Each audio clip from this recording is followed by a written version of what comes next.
I gotta talk a little soft next to the mic because I have it way up. I'm doing really simple stuff today. I'm gonna be cleaning and rearranging my little nerd shrine thing back there. That's what I'm doing today. Yes, I'm talking very soft because I have the mic all the way up.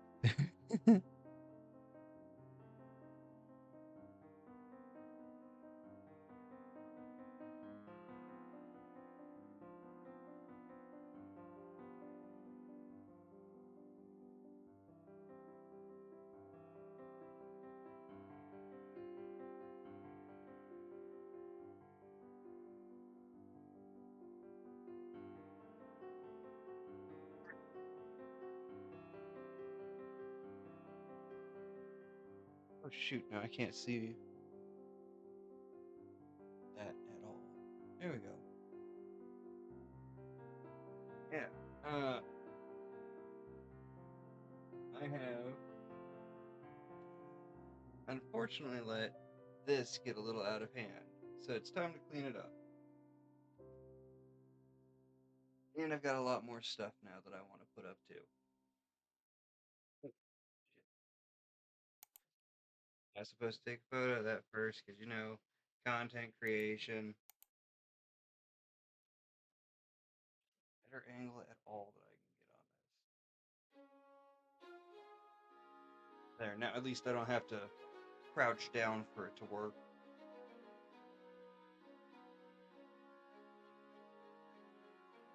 Or the can of liquid death that was down there.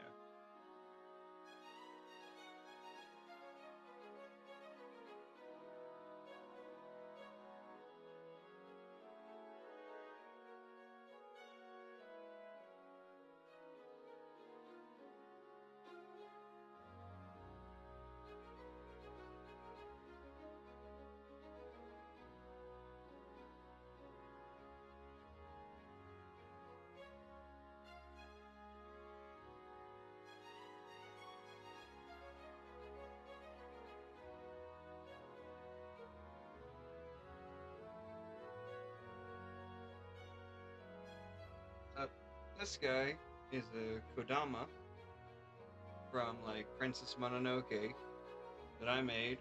He's actually also a piggy bank. I made this little guy. He glows in the dark and stuff too. Does need a new coat of glow in the dark paint. I'm a huge Miyazaki fan, so I made this. Hey, great to see you, Goth Six. How you doing? Uh, this no, this is not old. This is new stuff. Although this is really old. This is from when I was a kid. It's actually even older than me. This is from 1985. This is an original Transformers comic book.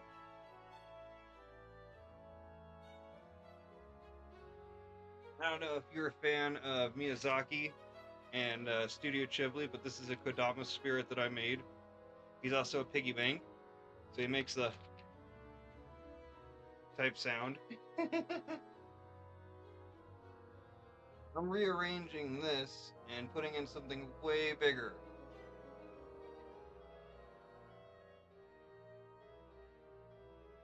15C back, then. Oh yeah, who knows? Oh god, that comic is probably worth a lot now. I've got all sorts of crazy stones. This is some azurite. Man, the light is just not good for showing that stuff. And I got a fluorite little wolf thing. So you can get. I'm gonna have to turn that light on to actually show that stuff off at all.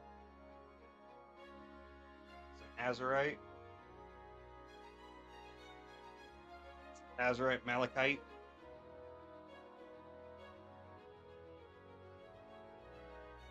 Don't worry, I won't go over everything, because there's literally too much stuff.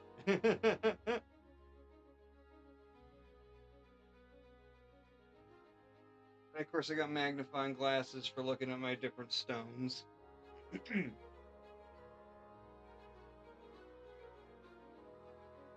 This is a little Celestine, I believe, gnome. He glows in the dark, has some type of paint on him.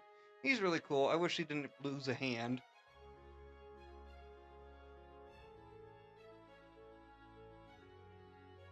What else we got? This is like 50-pound Shivlingam. This thing's heavy as fuck. It's got Ganesh carved into it. If my sounds are too loud, let me know. I can't do a sound check, unfortunately.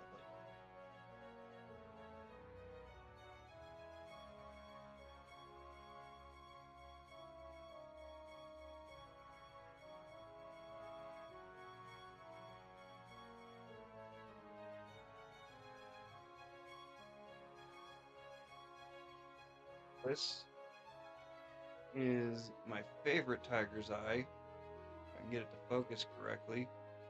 It actually looks like an eyeball.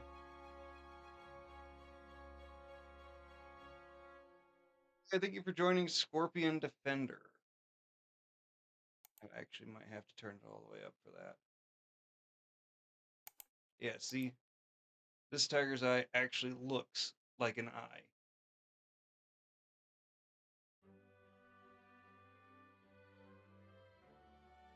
This is easily one of the prettiest tiger eyes that I've ever owned.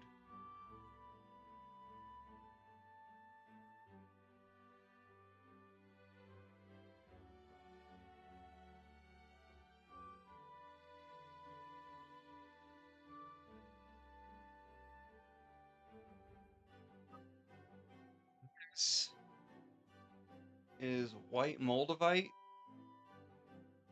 It feels like you're holding a piece of ice that isn't cold. It is super interesting. Like, I don't even know how to correctly describe it. It's ultra clear. It's super smooth. Yeah, it's like you're holding a piece of ice that isn't cold.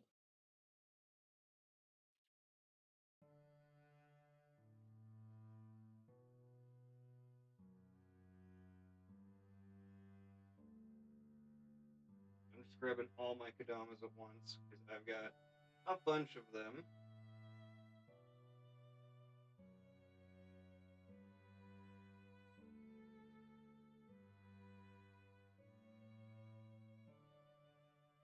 Full of Kadamas. I've actually got even more of these somewhere else. And yes, they do all glow in the dark. Neat little guys.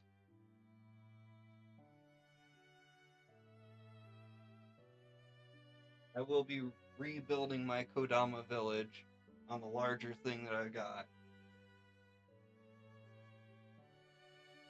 Random popsicle sticks. I have no idea why there's popsicle sticks up there. Couldn't tell you.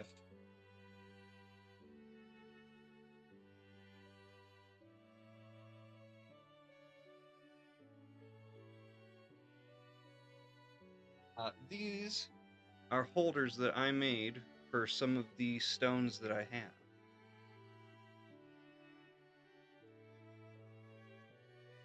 I feel like I gotta turn on the other light too, just not bright enough in here.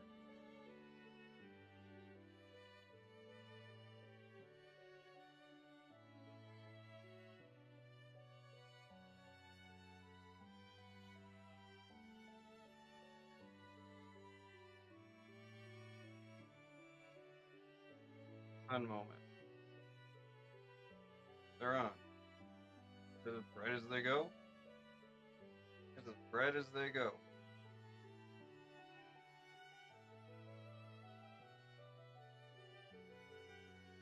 Huh.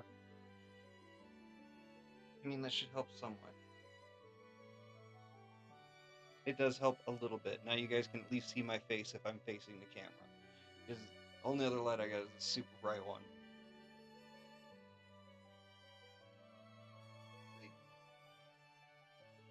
Yeah. Two pieces of actual moldavite. A lot of people say this stone freaks them out.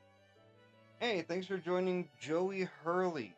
Nice to see you. How are you doing out there?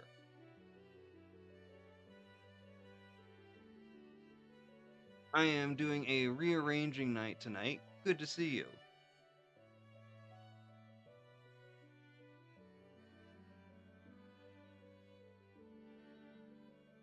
Oh, this is not music that I want right now. It was supposed to be Studio Ghibli inspired, and it turned into this.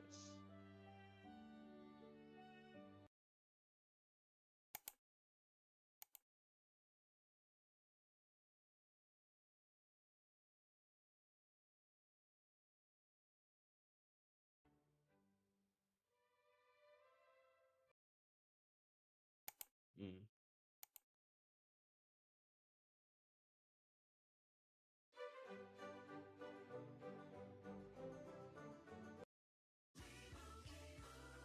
Sorry for the commercial.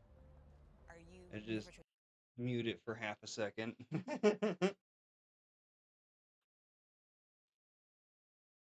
way I don't get in trouble for a commercial that I'm not being paid for, which is stupid. Cameras are weird, and I have to remember that if I want to move left, I've got to move right, and if I want to move right, I got to move left. I don't like that.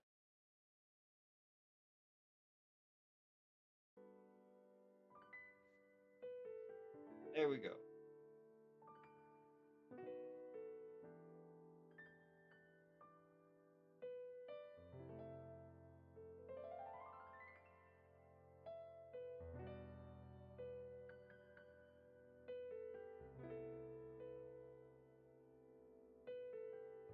So most of the time I don't like grown crystals, but this is a grown programmed quartz that is programmed to the Schumann frequency.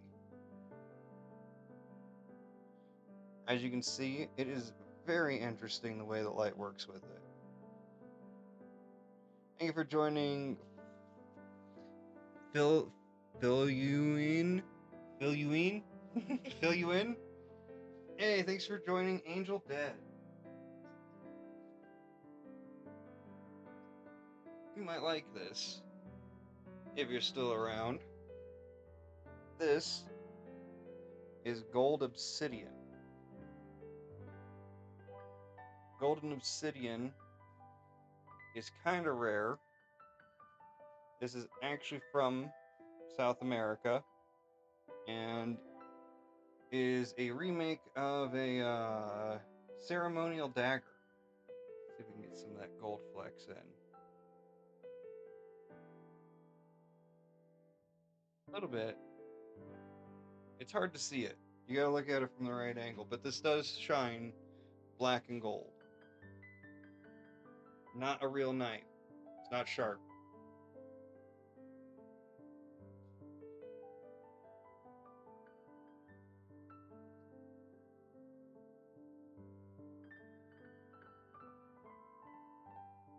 This is my rune book. I've actually got a set of runes, and I handmade this little book to go with it. You know, I don't got the best handwriting in the world, but I tried.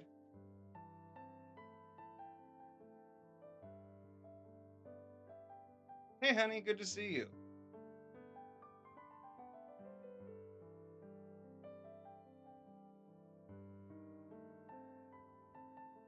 Hello. I'm showing off. I'm showing off all my stuff as I disassemble this, and I'm gonna put it back together. You're the only person that knows how crazily I've been going through everything in the garage and got myself a big old display thing. Hey, L Dog, I haven't seen you in forever. Good to see you, man. Woman, whatever you are, you never answered that question. El perro. Coffee.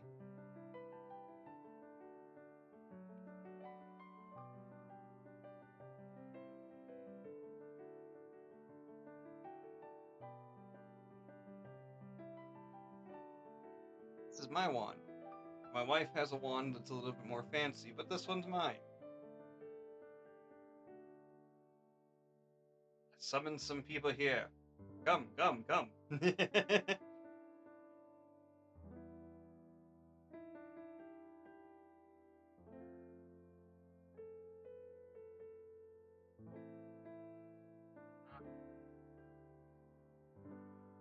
This is a really cool piece of petrified wood. Thank you for sharing, honey. I just think that the banding on it is really nice. You get all those different colors. It's red, it's cream, it's black. This is just a really cool piece.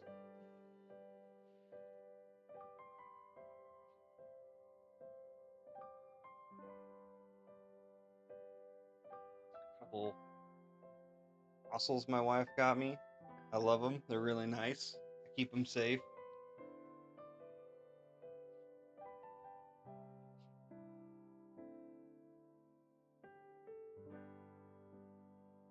These are three of my favorite stones that we collected while we were doing our little bit of venture with selling stuff. These are azurite.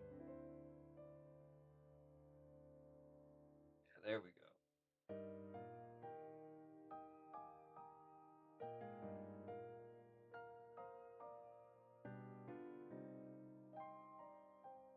These are some really high quality azurites that we almost got into bidding wars over.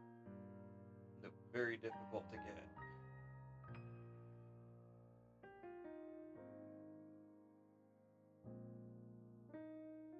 I like this one because it got that little hole in the middle of it.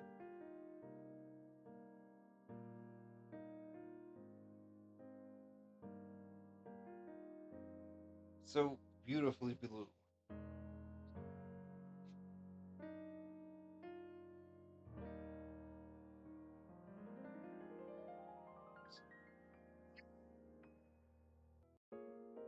This is a Liberty Head dime that I have. I can't get it close enough to actually get a good thing, but this is a Liberty Head dime. You can kind of see it there.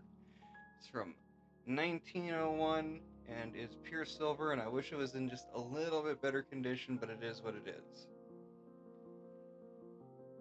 I forgot I had that.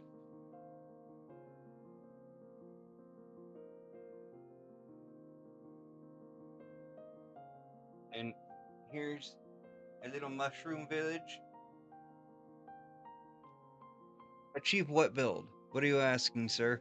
Good to see you, Kyle Ruby, but what are you asking for on a build? Right now, I'm just going through and redoing my little nerd shelf thing. Yeah, little mushroom village. I let my kodamas live in it.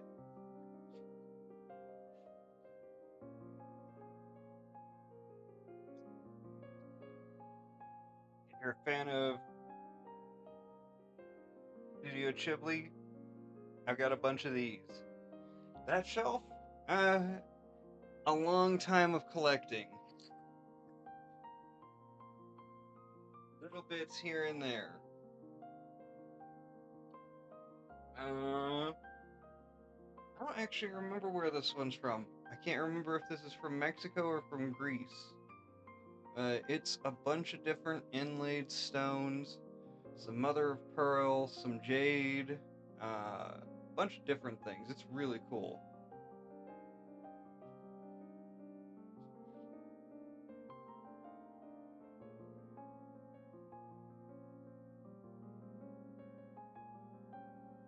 Little tiny Buddha sitting up there. Yeah, it's kind of like a tiki head. You're right. In the other room, we do actually have like a tiki head, a proper tiki head. These are personal treasures.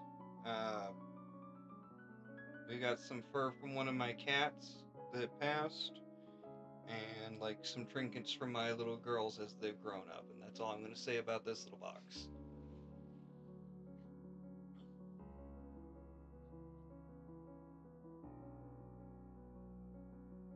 This guy is from the 1970s, and I got him from a friend of my mom's, and he is not what he appears to be because he's meant to get you high.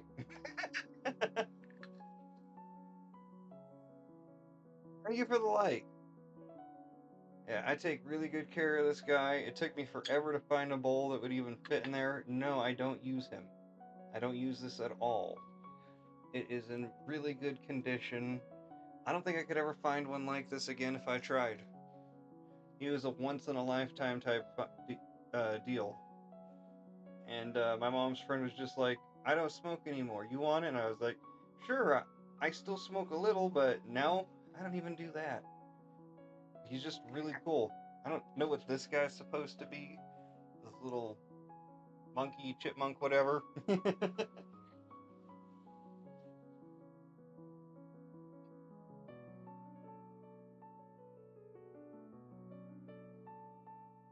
up.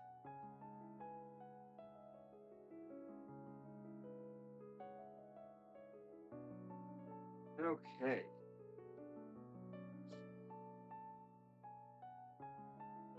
Big. Now the Dragon Ball shelf that's actually going to get a lot more extensive. These are models. I built these. This cell was probably the hardest model out of all of them.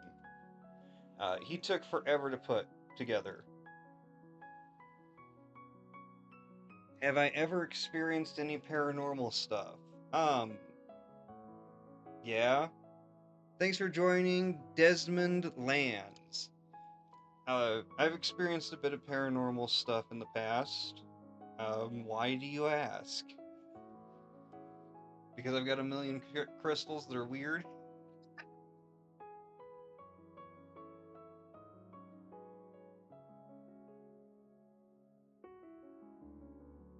Do you mean something paranormal in this house? Not really. There's some type of like residual energy here, but meh.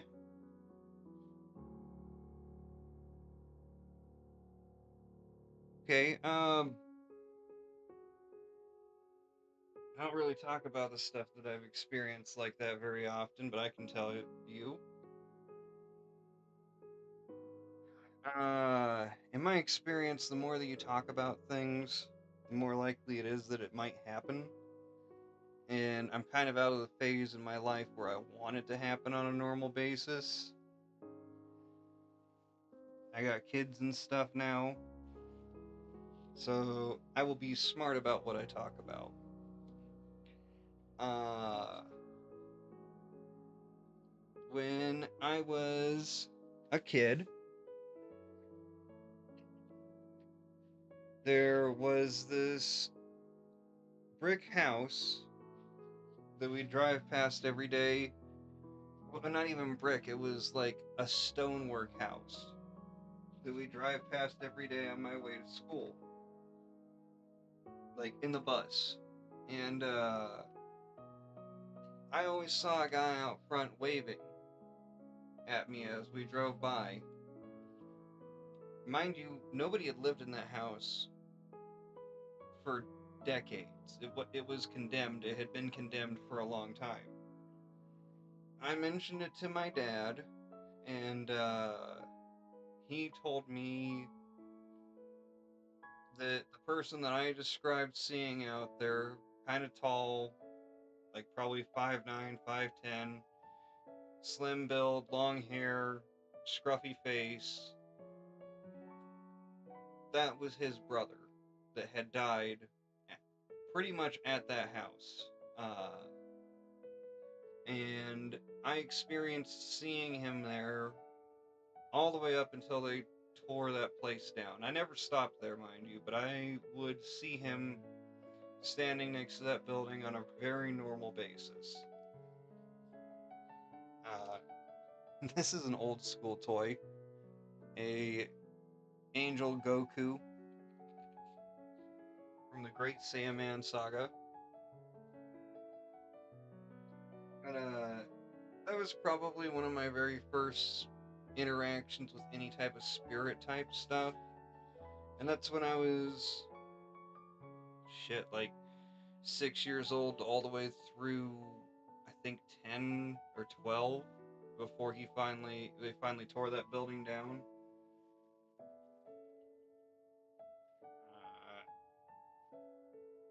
Super Saiyan Blue Gogeta.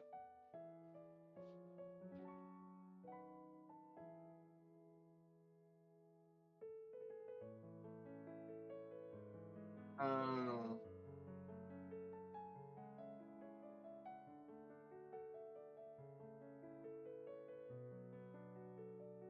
Smart about what I talk about with spirit stuff. This message is brought to you by Apple Card. Some credit card companies One sell your second. spending data. We don't, because I your was not business is expecting not that. our business. If your credit card You is mute. um, what else can I talk about with that type of stuff? So, for a while, I sold magazines door to door in across this country, and one of the places that I was in was Texas. Just normal Goku. Now, I don't remember what part of Texas this was in because I knocked doors in almost all of Texas. I want to say it was like Laredo or San Antonio, and it was on the outskirts of town, kind of more towards where there was actually farming going on still. I got dropped off in this one neighborhood, and about like on my second street in, I walk onto this property that has a couple different buildings on it. One's like a trailer, the other one over to the other side is like a barn because it's farming stuff, and the one all the way in the back is the actual house. I had gotten pretty used to just walking onto properties and not really caring a whole lot because that's how I was making money at that time.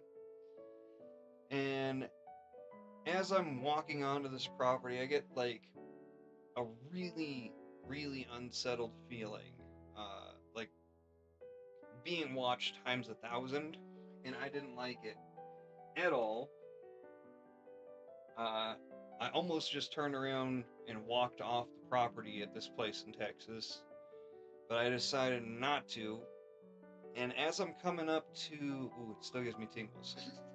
Hey, honey, thanks for joining. As I'm walking up to the main house,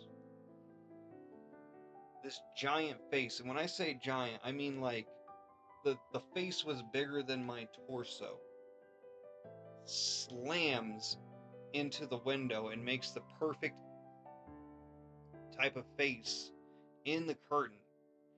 And I fell backwards. I skittered off the property. I ran the hell out of there, and I went to the next street over and pretended like that was my street.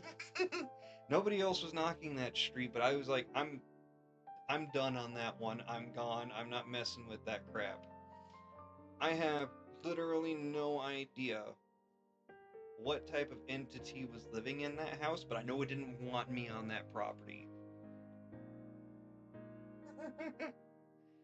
So yeah, that was one of the scarier things that I had happen, and I did not like, you know, actively pursue it after that.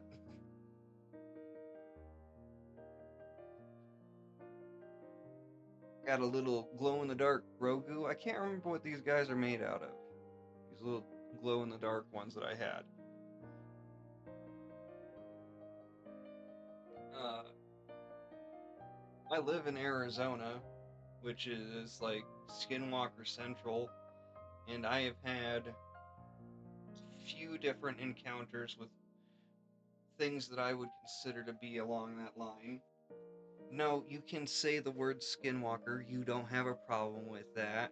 The problem that they have is with the word ye nadaloshe, which I still say out loud anyway. uh, he's a full size Goku. He's big. He's like a 1/16th model or something, and his arms actually flex when you move them. Kind of cool.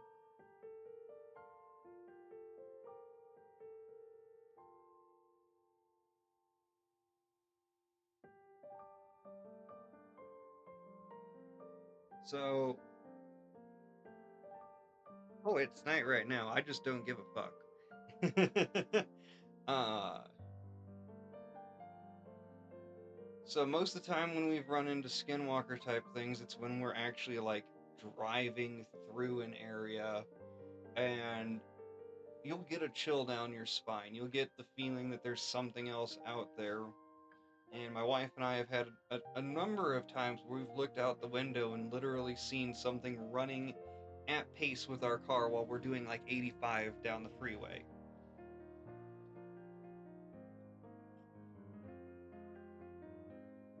Uh, I've never encountered one like out in nature. This is Super Saiyan 4. Once again, these are model kits. I built these things.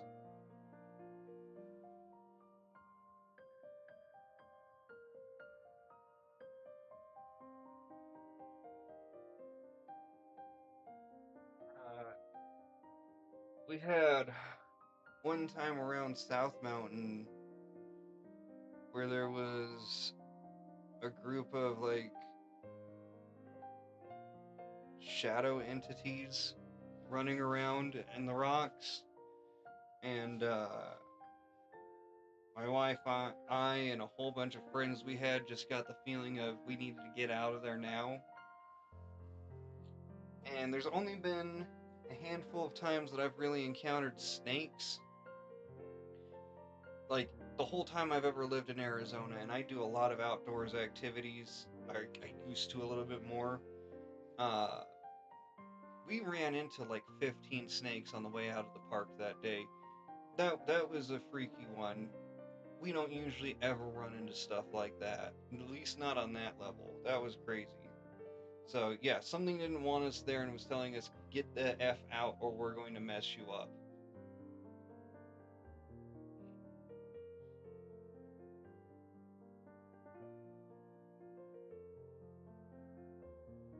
If you're alive out there, you should be drinking some water. Uh, I think I might have had an encounter with what we call the Mogollon Monster out here, which is like the local Bigfoot type creature. Uh,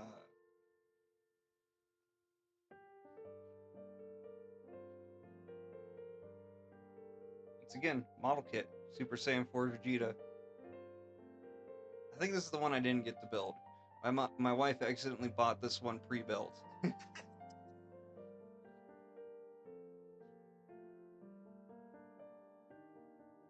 uh, so the encounter with the Mogollon Monster. I was like 3 or 4 days into a camp with my dad. We were at a place we called the Lily Ponds. I don't know what the actual name of that campsite was. I haven't been there since I was like 9 or 10 years old. And we wake up pretty early in the morning and can smell just something god awful. Something like rotten mixed with musk, nasty ass smell. And we look outside. Hey, Spanny, good to see you. We look outside, and there's this big hairy thing ripping through all our shit, like eating everything that it can get its hands on. Now, me being like 9 years old, I hid in the back of the truck. I didn't come out of the blankets or anything. I just stayed right there. My dad said that he watched it and he claims that it was a Bigfoot. It could have been a bear. I don't know.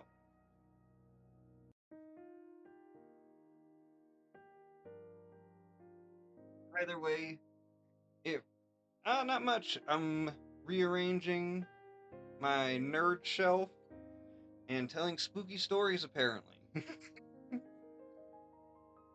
This horse's Super Saiyan Broly that I built model kit.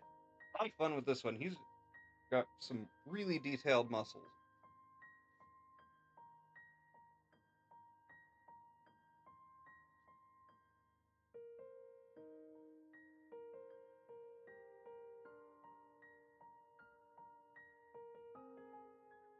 Like, how have you been, man? Been a minute since I've seen you.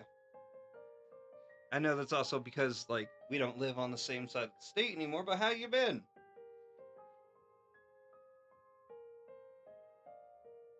And then this one is not a model kit, but I'm happy to have him anyway.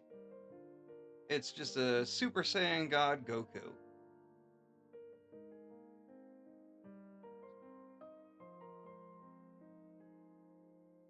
This is actually like the first Dragon Ball toy that I ever owned. My wife got it for me for one of my birthdays. I was thrilled to finally get one. I asked so many birthdays growing up for some type of Goku action figure. Nobody ever got me one. Nobody ever bothered with it. They didn't understand what Goku action figure meant, I guess. And yeah, my wife was the first one to ever get me one of these. The first one we got, its head was broken out of the package.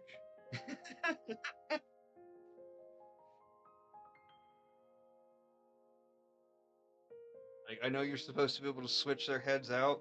No, the little nub that that its head sits on the neck was snapped off. It was just bouncing around in the plastic case.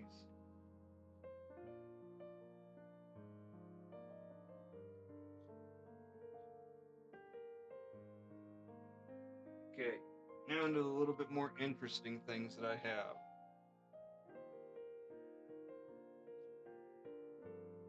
This is from Kenya. This is an actual speaking stick. Although I usually call it the shut up stick because this thing is heavy and it's solid as hell. You don't interrupt the person speaking that has this stick.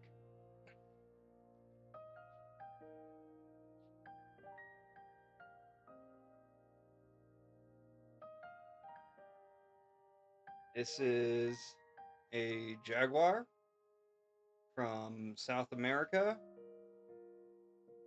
I believe that he is of the Aztec design. He is really cool, hand carved, like, hand painted, all that stuff.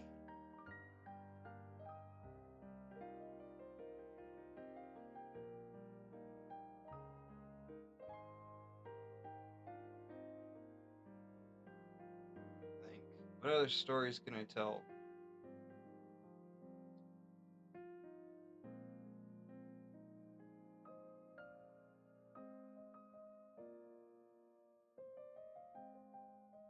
I want to talk about any of the times that like I've dealt with possession issues. Uh, because those are always a little extra freaky and, can cause problems if you talk about them too much. There have been there have been four people that I have dealt with directly that were dealing with one form of possession or another, whether that was at the oppressive level or the actual commanding level where they take kind of control of you. Uh, and that has been anything from commanding it to leave to just asking it nicely to leave. Uh, those are freaky when you end up running into stuff like that because you always know that it's a moment where if your own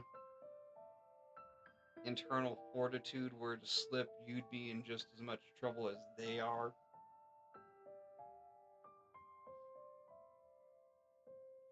We've got a lot of skull stuff. This is one of my favorites. I believe my wife picked this one out. This one's just from Mexico, but you can see it's got the Aztec calendar on it there.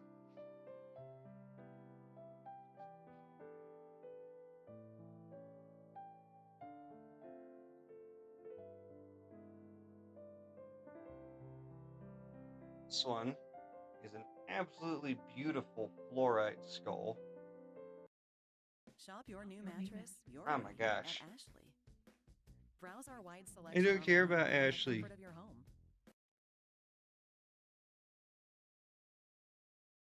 I don't even know who's in the room. I'm talking to nobody. That's okay. Yeah, look at that.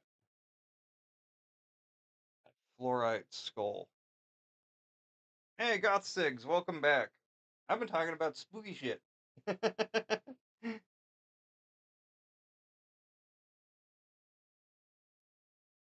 Yeah, fluorite skull. This one's cool.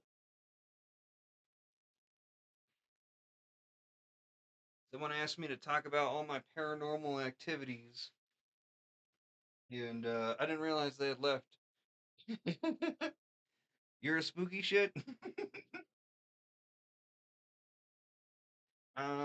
This is a piece of elk antler. It was turned into a little pendant. That's always fun.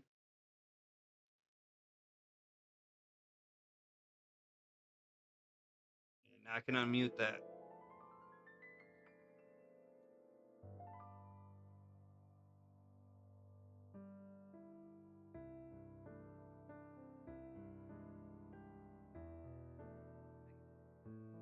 Yeah.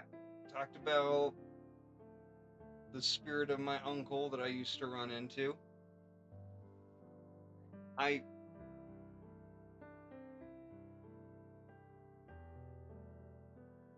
don't know if I'm gonna take that as a compliment or not. I look like Jack Black when he was younger.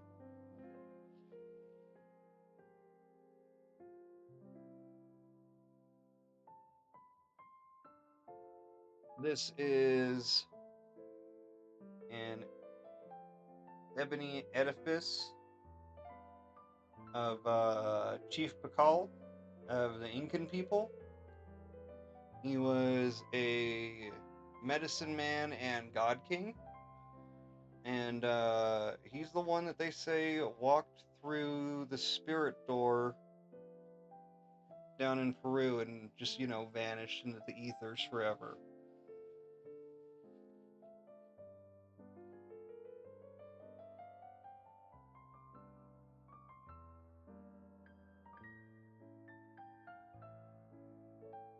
This ain't magic, but it's fun to fuck with.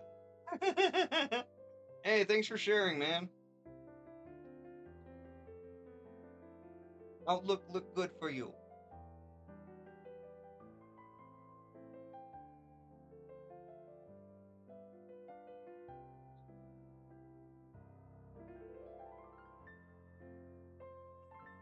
This is some type of fossilized spiral thing. I don't know if you can actually tell what they are. But they're kind of cool. They're like coral or something.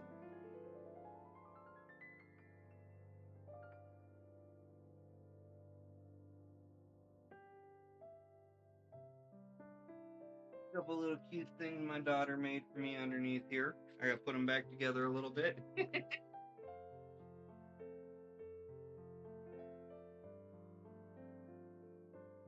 I talked about the very few flesh pedestrian encounters that I've had. I know that you're of indigenous persuasion, so I'm not going to say their actual name just to be respectful.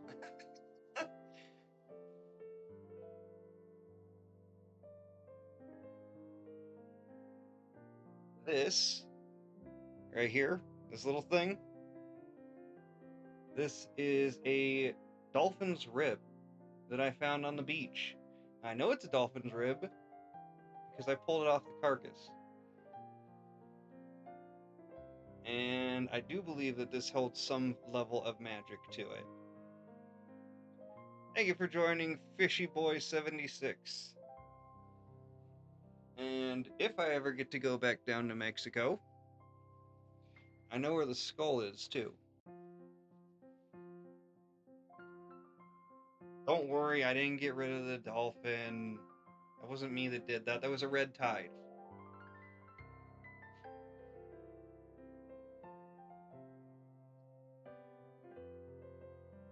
This is a scarab. I have no idea what type of stone this is, but I know that it's a scarab. Ah, Fishy Boy, how are you doing?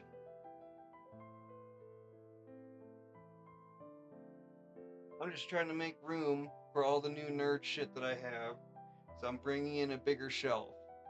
Thank you. This is another one of the many, many skulls that I have. This one's got kind of a cool little bird thing on it.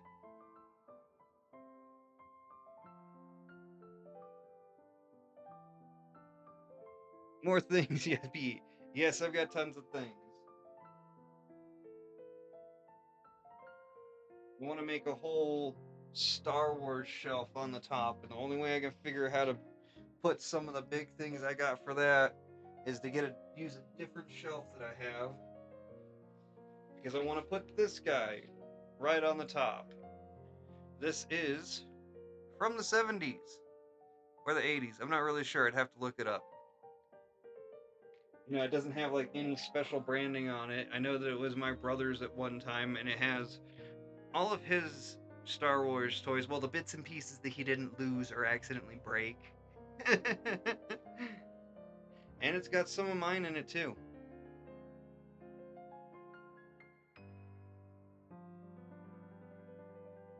But you're a 76 fan. You might think this is cool. It's still new in box. This is from the 1940s. This thing's old.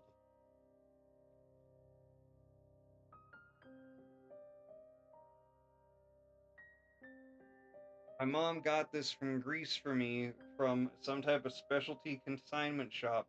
This is an original make. This is from Japan. As you could see the Japanese writing on it.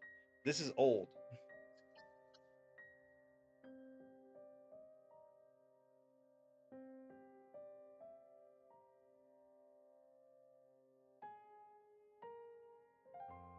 This is an ebony raven. He is very intricately carved, and he is from the Inuit up in Alaska. I love this little dude.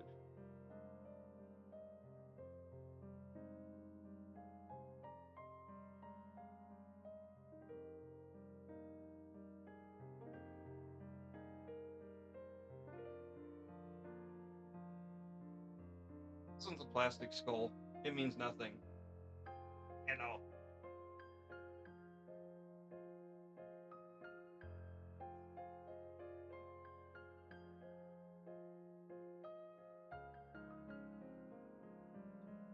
A really old actual Japanese teapot that I got from a consignment shop some years ago.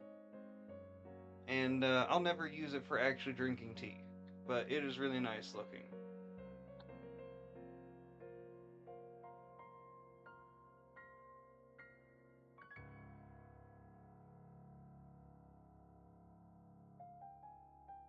I do not know how to play this. This is a double octave Ocarina of Time. I can do a little bit with it, but it never sounds quite right to me. Ugh.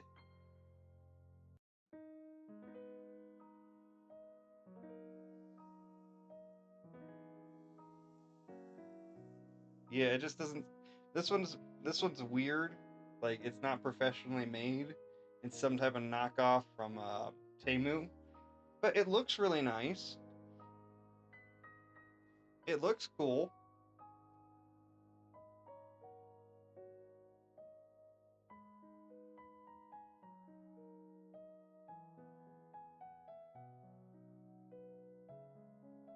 Now this one, I don't mess with much anymore. I have had this one since Majora's Mask came out. My grandma got it for me. I don't play with it anymore. It does have a crack in it, so it just hides out on one of the shelves. I've had this for ever and ever and ever and ever.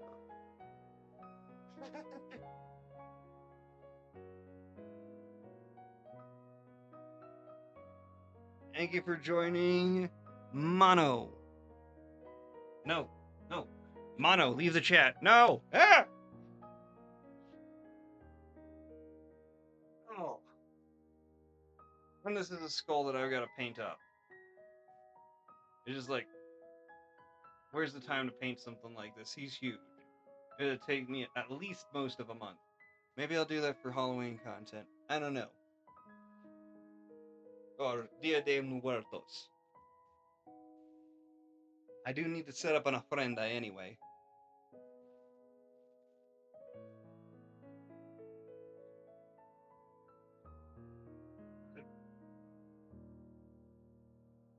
This is a really cool thing. This is carved from whalebone.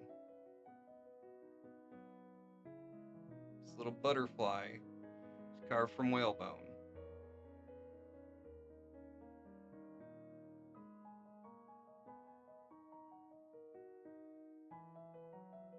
Yes, that means it's really old. It's not something new.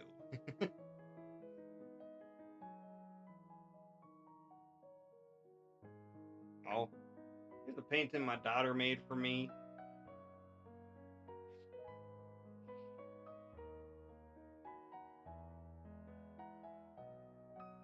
She's 9. She's trying to learn how to do all the watercolors and other things. I think that she did that one when she was like 7. Ugh. Almost to the last shelf. Jesus Christ.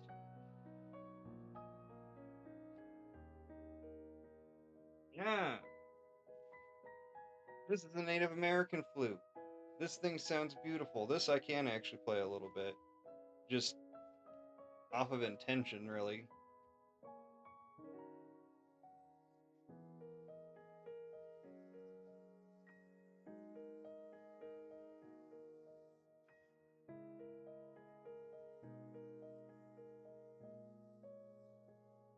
I could use a little practice. I haven't touched this thing in like a year.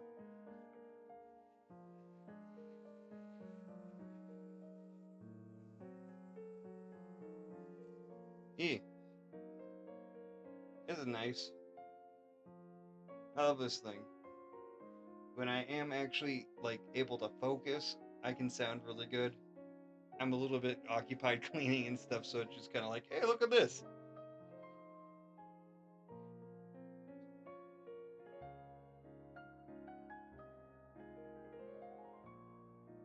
Workout plan I need to get better at doing.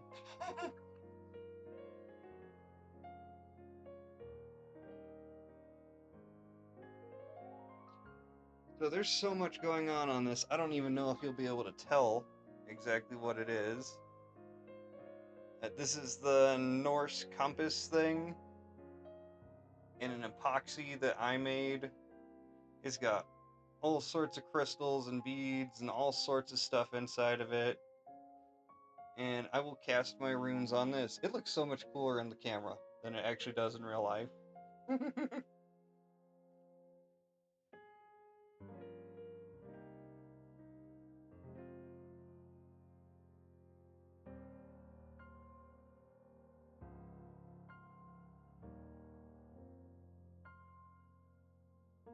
My bag of tarot and oracle cards and divination tools.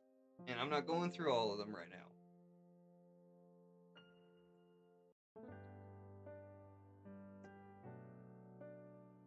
This was for the Red Rocket gas station Mega Blocks build that I did. This was an awesome, awesome build. It was so much fun.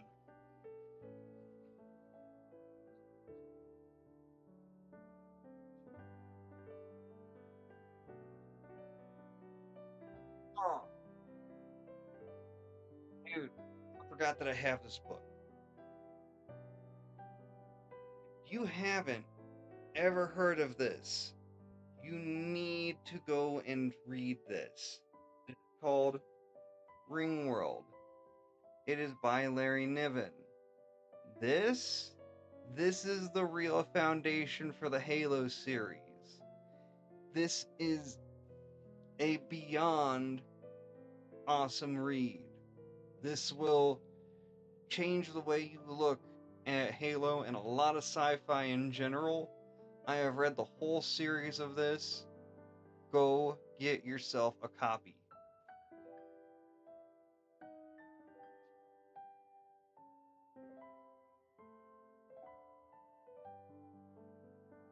If you haven't heard of Larry Niven, You need to go out and get some of his books, like now. Is anyone even in the room for me to be telling him that? No. Oh, dang.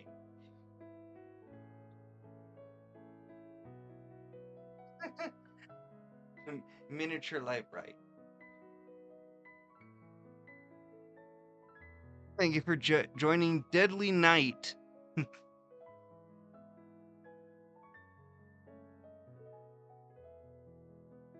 Cool, extra chords.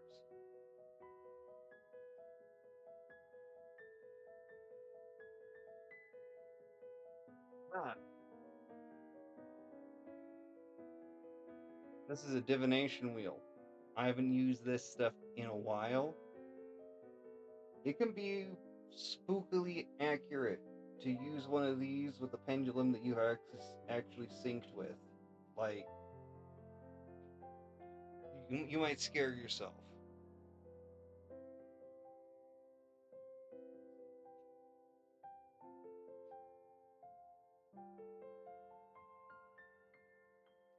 Holy fuck.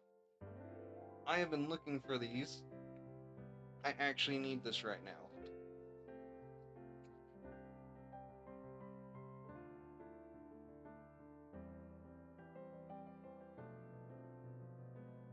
Thank you for joining Little Miss Sweet Tea and Sweet Cherry. I just found my carpal tunnel glove and I couldn't be happier.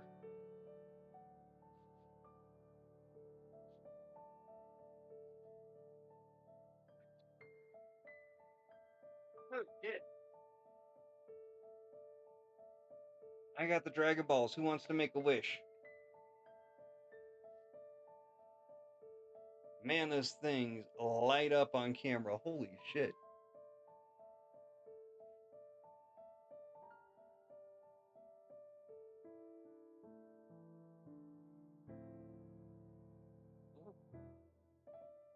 Yeah, I'm definitely having carpal tunnel with this hand. That's what's problem has been. Jesus Christ.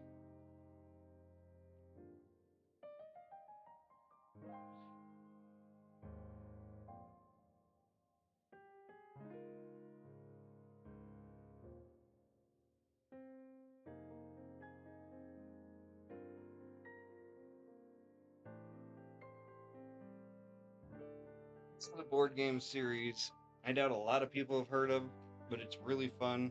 It's called Carcassonne. And good thing it shows on the back here. You play with like these little tiles and these little peasant people, and you claim different roads and cities and inns and all sorts of stuff. It is really fun. I've got like 2 sets of the expansion packs for it.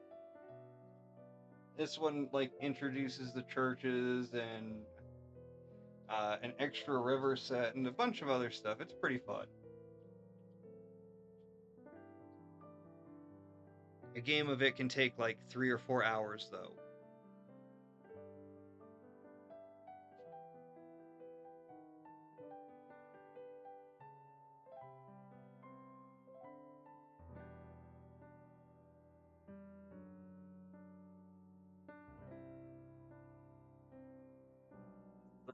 Trying to sell. It's a Wacom digital drawing board. I don't need it.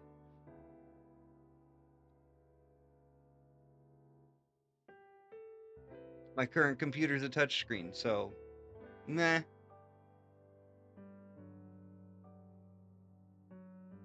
There, I think I heard my phone go off.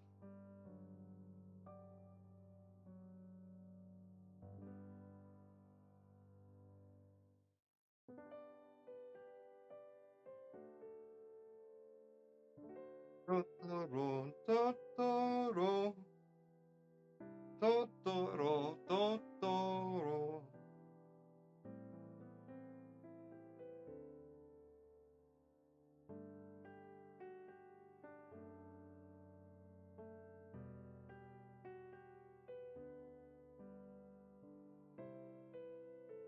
I don't know where the fuck this lizard thing came from, but it's hilarious and I love it.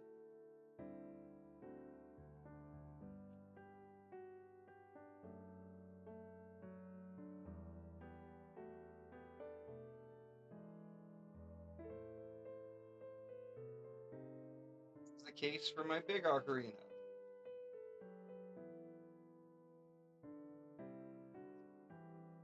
There's no one in here, so I'm not going to talk about this. This is the single most confusing thing that I've ever had fall into my hands.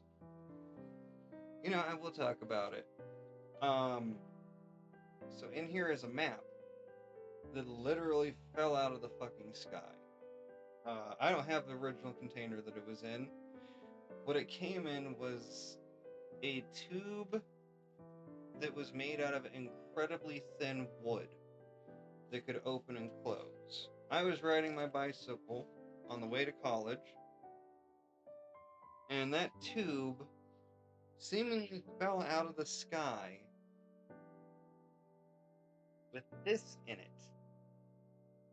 This is not a normal ass map piece.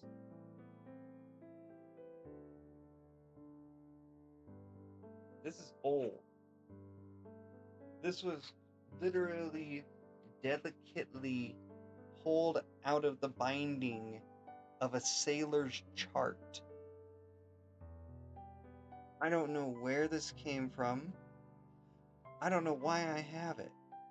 All I know is it fell out of the sky while I was riding my bicycle in a messenger's tube that seemed like it belonged to a different century. One side's Australia, the other side's Africa. And this thing, it smells old. It feels old. I don't know where it came from other than just literally falling out of the sky on my way to college. I try and take good care of it. Unfortunately, the tube that it came in degraded over time. Like I said, it was made out of impossibly thin wood, and it was just this little tube that had like a flap on it that could open and close. So now, I keep this in here. Will it ever be useful for me? I don't know. Does it have any significance other than being a literal mystery that fell out of the sky? Not really.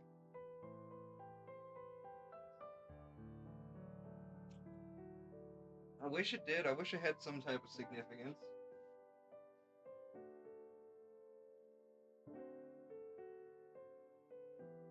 Oh shit! My lineouts for my MIDI and synth board. Okay. Oh, I'm certified in Moxibustion. That's what's in here. Moxibustion stuff. Moxibustion's actually a really, really cool uh, herb and healing practice. You use mugwort, like pulverized mugwort or pressed mugwort pieces, to internally heat muscles and tissues and all sorts of stuff and move energy within the body. I don't know if I believe that part too much, but I have seen quite a bit of miraculous healing type stuff happen with moxibustion.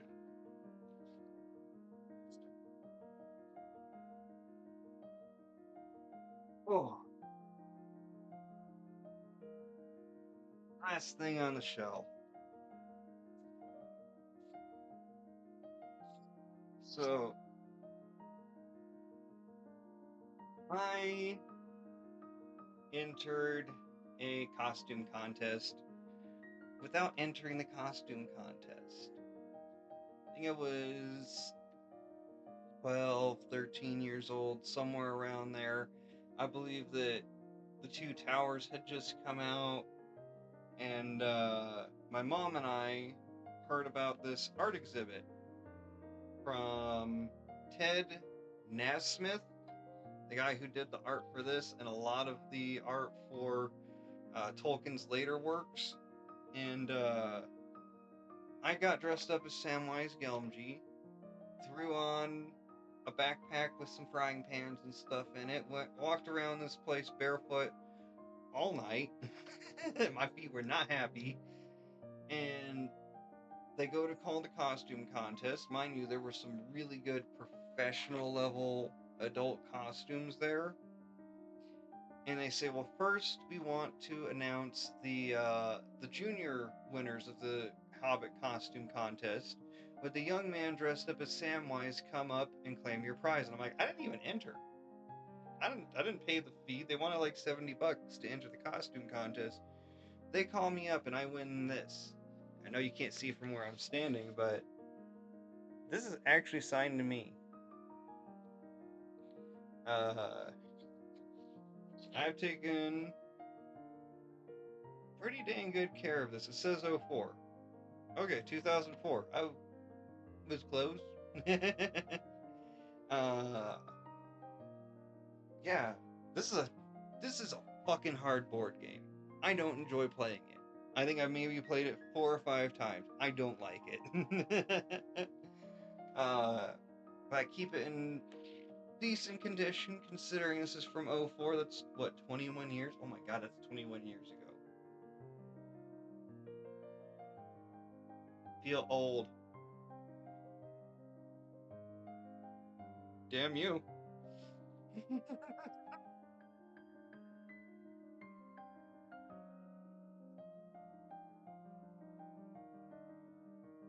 Yeah, well, that's it, other than taking off the lights now.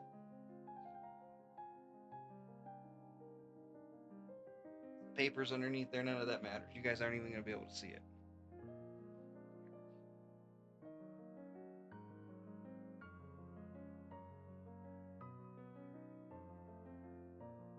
Sorry to do this to you guys. I gotta get a little snippet.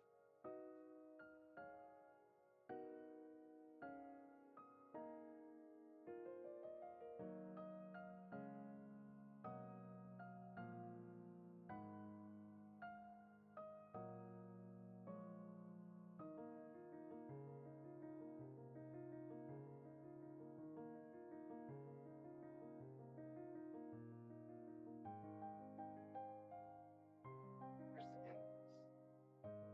Ah, here it is.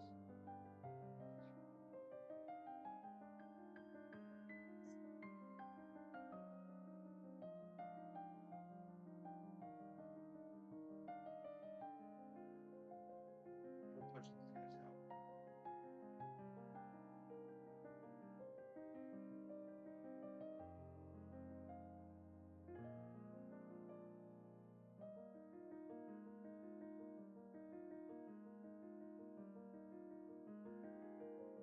Thank you for joining, Nick A.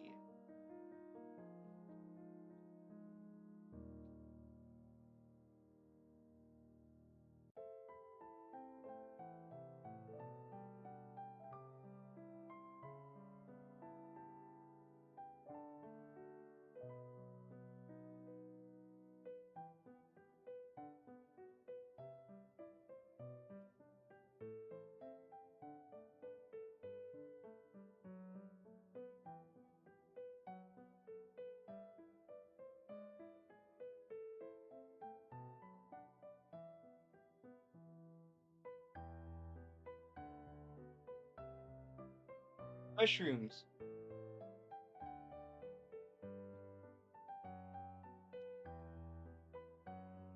I love this shelf, but there just wasn't mushroom on it.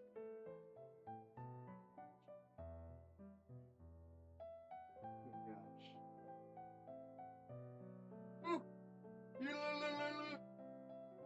oh shit, there's a bunch of stuff back there. Well, we will deal with that later. Oh, you guys can't see the door at all. That's good.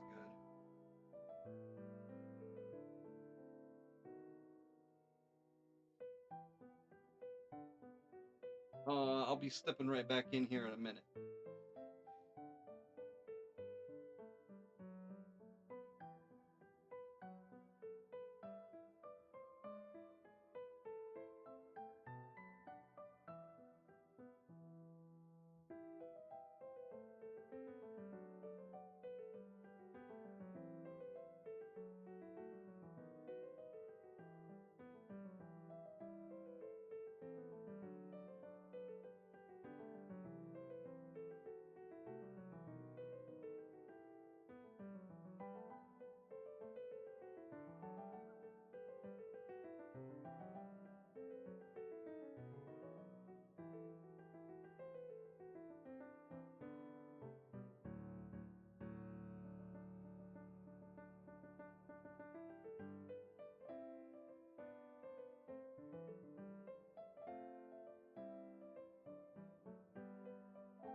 Gotta move a couple things.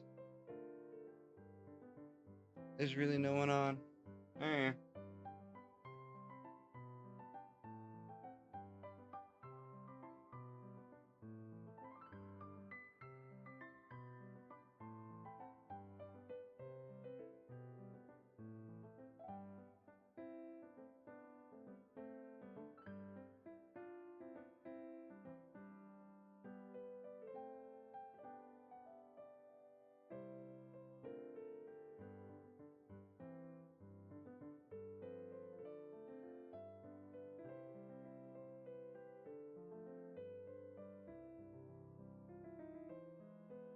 Crap, this hurts. I didn't realize my carpal tunnel was that bad to where this is killing me right now. I might have to sleep with this on instead. Jesus.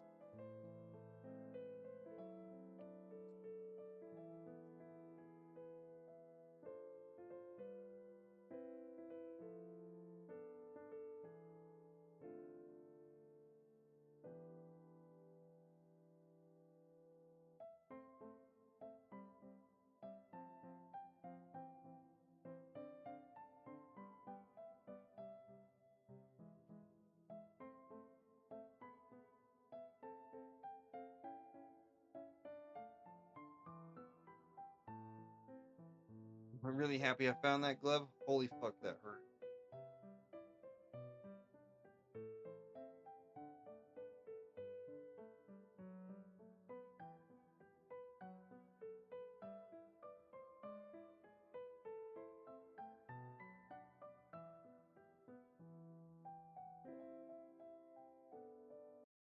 Summer is here, and it's time to plan your style staycation. I don't even care about a commercial this time. Where you can find everyday low There's a bunch prices of on random hot papers underneath styles. there. The comfiest Consumer Reports recommended mattresses, fast, friendly delivery, and flexible financing to fit your budget. Go to mymobs.com for details. So stock up and score everyday low prices delivered on time. These are some smoking apparatus I was making.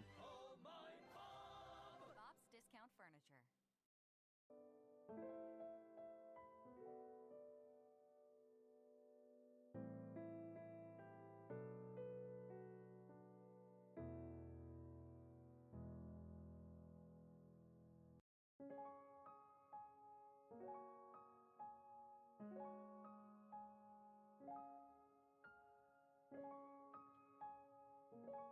Not real.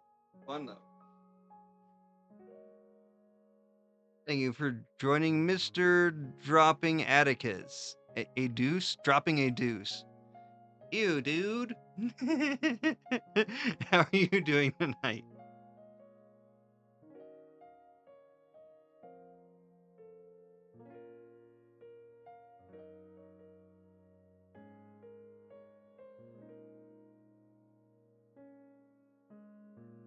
Oh, I'm just rearranging this space. There's about to be a huge thing coming up here.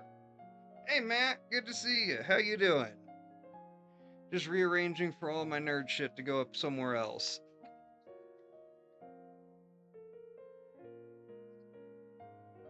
You actually showed up right when I'm about to bring in the new shelving unit. Oh. I lost this back there. Another day at work. Yeah, feel you there. This is from Zach Baggins' Haunted Museum. If you are in Las Vegas and you want to go do something that's kind of creepy, really cool, this is super cool. This is so fun to do. You will get to see so many cursed and haunted items. My only advice is show up there early, or you will have a horrible place in line, and good luck getting a ticket.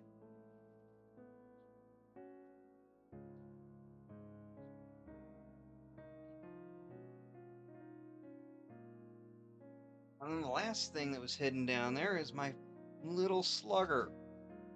This thing's older than I am. My dad gave this to me. This isn't like those little fake bats that you find nowadays that are like multiple pieces and they got like a screw in them. This is solid. This is a single piece of wood. I hope that the work isn't dragging on you too much, man. I have I have a unique job, and my house is technically under the maintenance of the company that I work for. So I get paid to take care of my own house, and I'm not paying for somebody to take care of my house. So I have been going absolutely ape shit on the garage, getting it to where I can finally put two cars back in there again, because my wife's parents, as much as I love them, gave us a literal shit ton of stuff to try and resell for them for a place that they've flipped and just hasn't moved. You had one of those micro bats from a local team. Yeah, that's where most people get them from.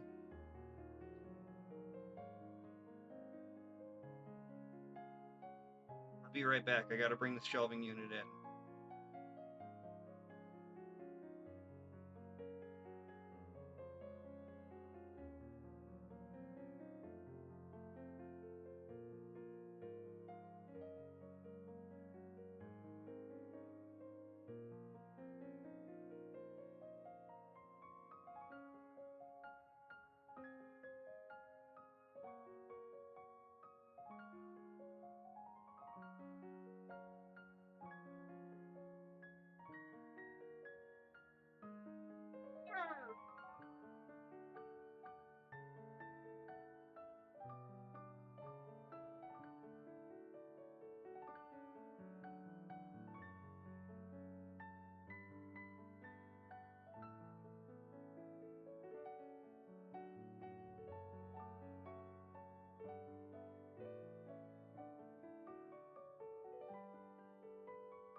This is the new thing.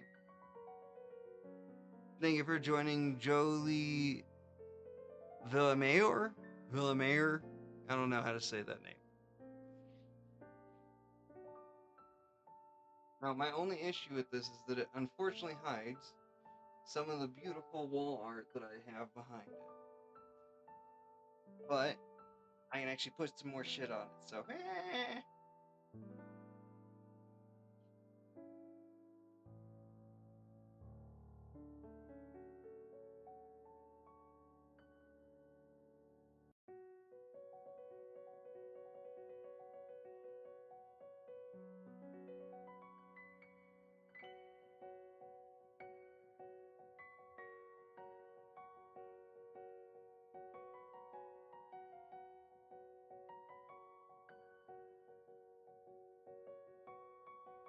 shoot, I might actually have to tilt that up a little bit more.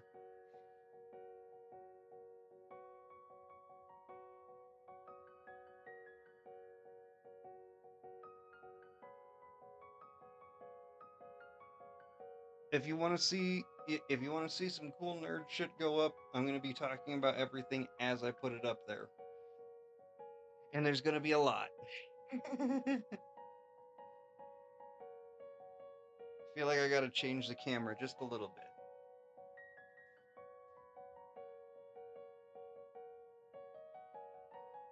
Here we go. Now you can actually see the top. Thank you for joining Rain. I hope you're having a great night.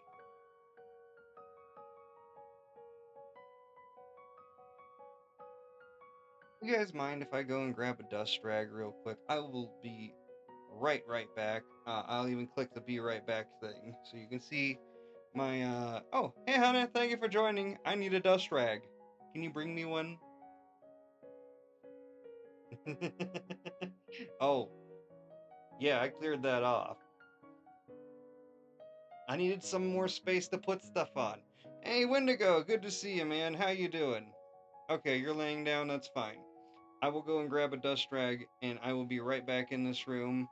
Give me like, for everybody who's here, give me literally 3 minutes. I'll be right back in here. At the most, it might be even faster than that. Yes, this is a different type of stream. I am redoing my nerd shelf. I'll be right back in here. 5 seconds. 3 minutes. Holy shit. Thank you. She surprised me. She already got me the rag. Oof, that scared me. Oh, thank you for the gifts, man. Yeah, I'm still dealing with some carpal tunnel. Oh my god, thank you. Hey,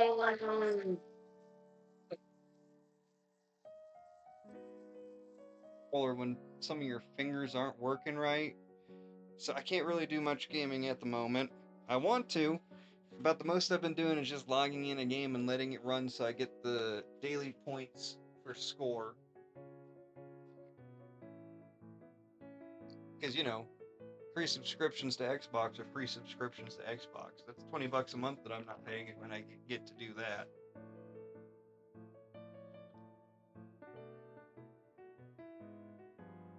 Oh, my wife just scared the shit out of me.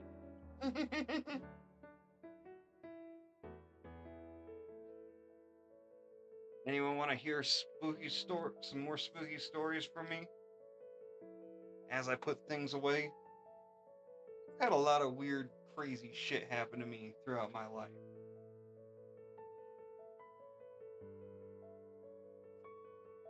Okay. Look at this. This was my brother's. This is a gift I got from him when I was like, I don't know, 8 years old. It was his back in the day. Yeah, spooky, scary, spooky story. Taxes. Ooh.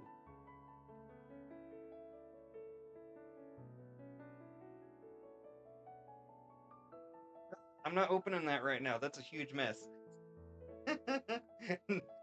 This thing does not hold the toys very well. I don't know. Taxes aren't that hard, man. I'm pretty good at doing them.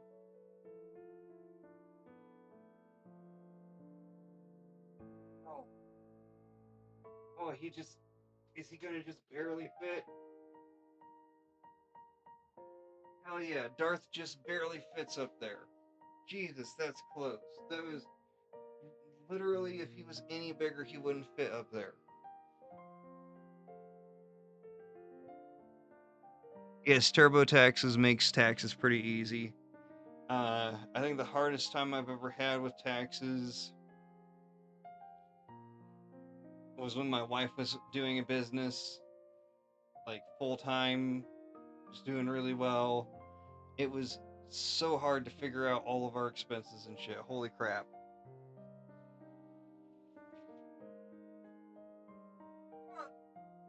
Oh,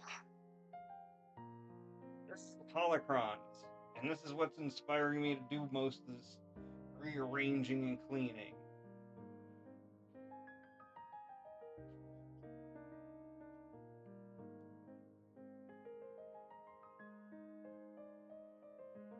Oh, yeah.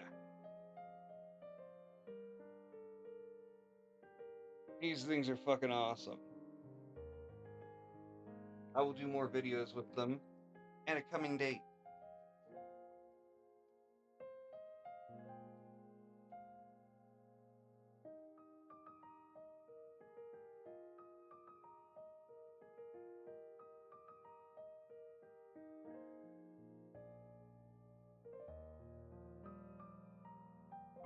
Yeah, that works for me.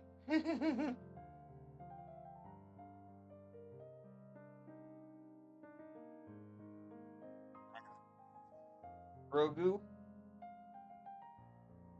Oh, they ain't gonna suddenly disappear. I got a Grogu. He's gonna go up on the top. I think my baby might have accidentally ripped his little neck thingy. I gotta fix that.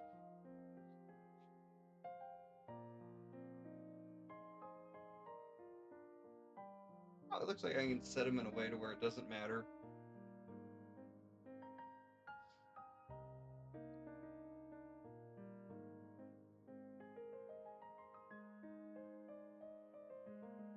This is a Kodama that I made from Princess Mononoke. He's also a piggy bank. And I accidentally lost the plug inside of him. 1 second, I gotta dig that crap out. There we go.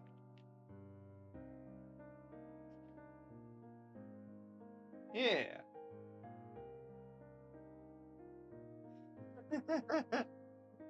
I can a little bit.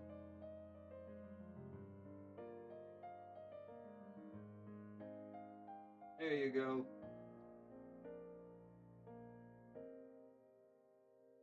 Kodama's gonna chill with him up there too. My daughter's always like, he looks like an alien. He should be up there. Yeah, yeah, I agree.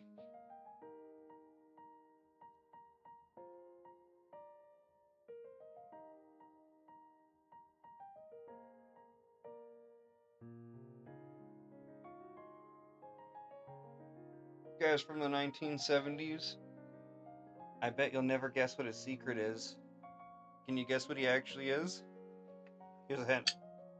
Oh!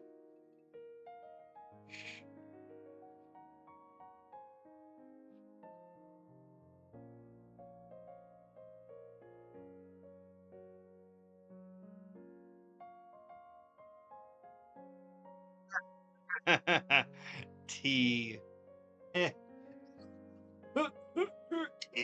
Yeah, tea. Oh.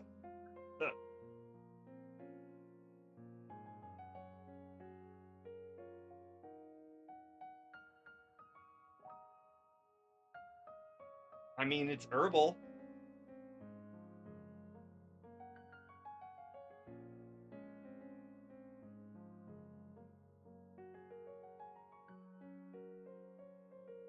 Trying to decide if this jaguar should go on the shelf or if I should hang it somewhere in the room. It is really cool, but it's meant to be hung like this. I think a little bit above people. But then you can't see that awesome design on its head. I have to figure out somewhere for that. Hang it. I will hang it.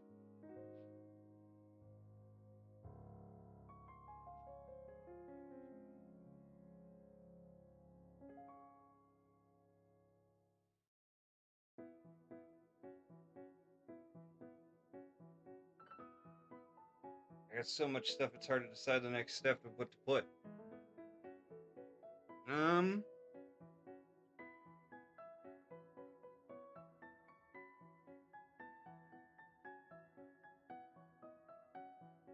so I won this in a costume contest that I didn't even actually enter. People just decided I looked enough like Samwise Gamgee back in 2004 that I won it, and this is a signed copy from the dude that did the art for this board game. Uh, long story short, I went to an art exhibit dressed up as Samwise. At the end of the night, they called for the young man dressed as Samwise to come up and claim his prize, and I got this. Hey, thank you for the like. It was supposed to be like $70 to enter the costume contest. I wasn't spending $70 to enter a costume contest. I was just doing it for the hell of it for fun, and I won this. I'm gonna put that on the bottom shelf.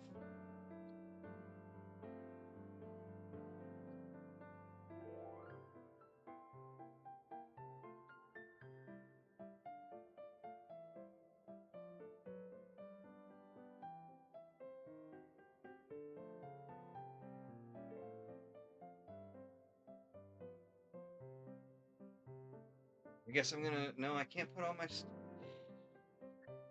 I got a. I got a 3-year-old, so I can't put all my shiny stones on the bottom for a fantasy shelf.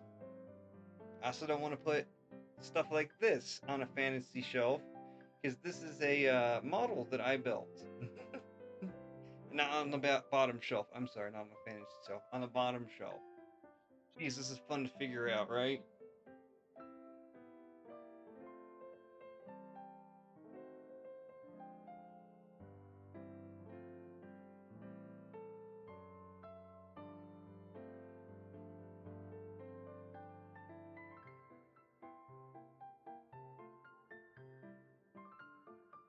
I should put all the stones around the holocrons. That's what would make the most sense, right?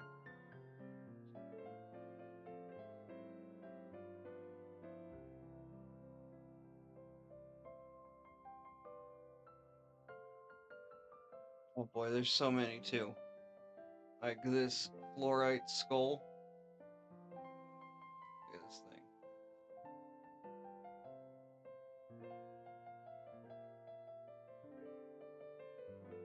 I got a thing for skulls. Well, I might put them up on the higher shelf. That looks nice.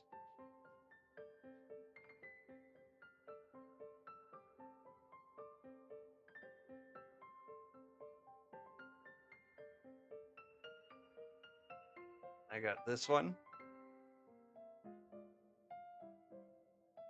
Like I said, I like skulls.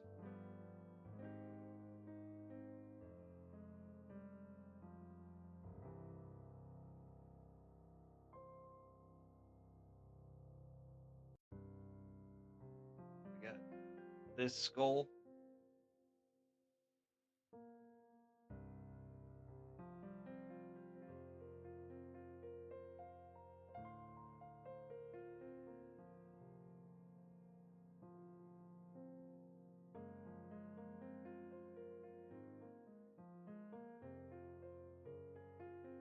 Like that.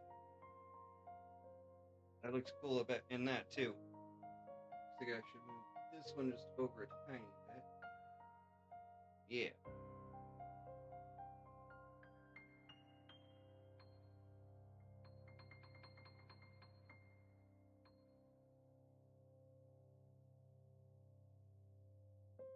I think I should put my giant ass Shiva lingam up on this. It's too heavy. It's gonna mess this wicker up.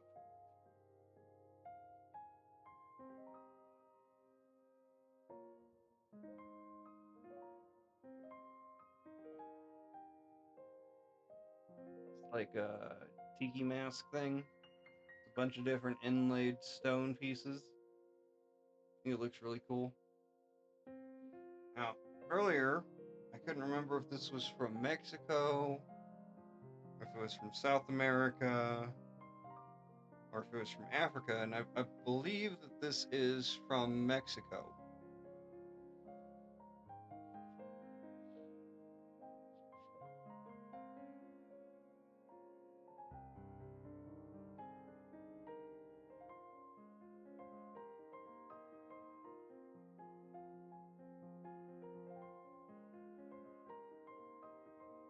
Anyone in the room? Let me see. There is Matt. Matt's in here. Cool. Good to have you still. And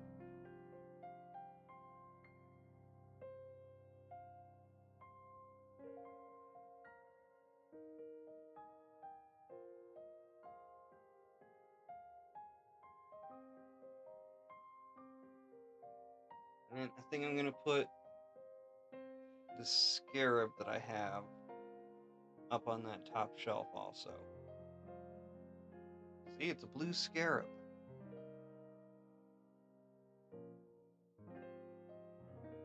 I used to keep this thing in my car, and someone pissed me off.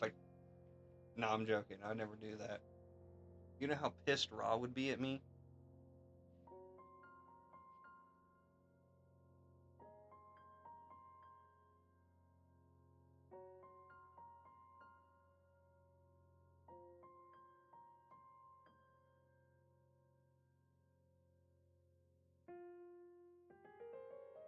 I don't know. I might actually be able to put most of those stones up on that shelf.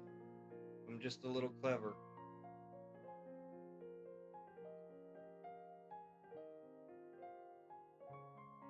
This is a ceremonial Mayan style black obsidian dagger. But I'm sorry, it's gold obsidian. If we can get just the right flex on there, you can see the gold part.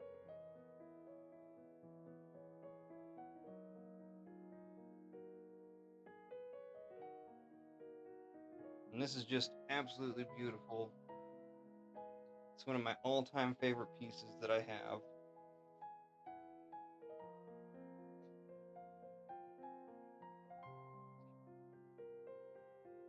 Thanks for joining, Pat. Hope you're having a good night. This is not an actual blade. I cannot get hurt by it, just so that TikTok knows and doesn't get me in trouble.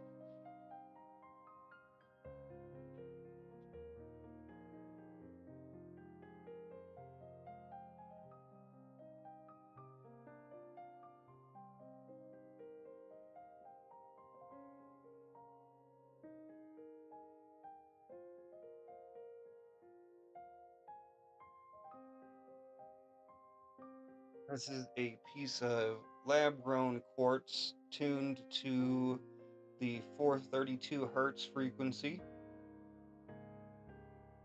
It's pretty cool.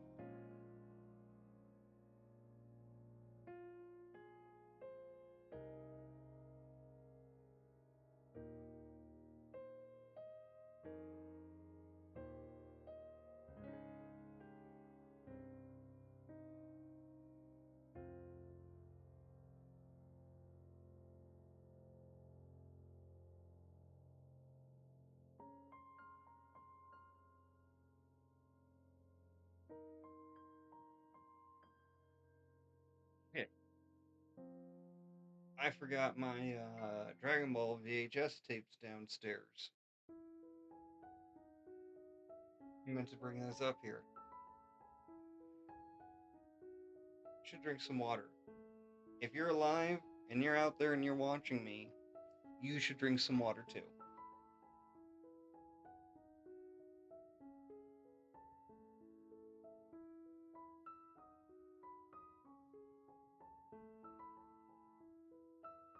Because water is like the one thing that we actually do need other than oxygen.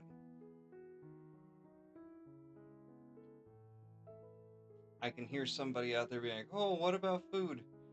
I've gone 30 days without food. I don't think I can make it past 3 days without water.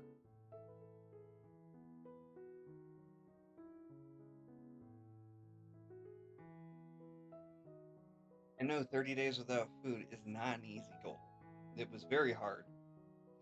And I ate a whole ass pizza the next day.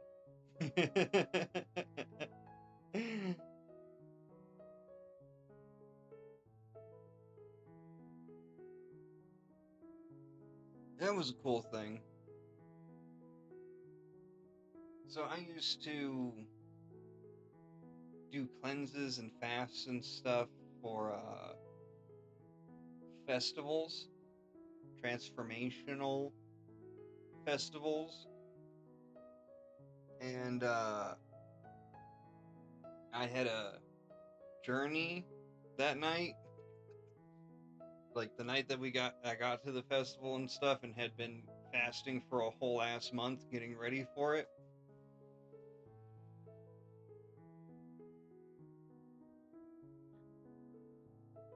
And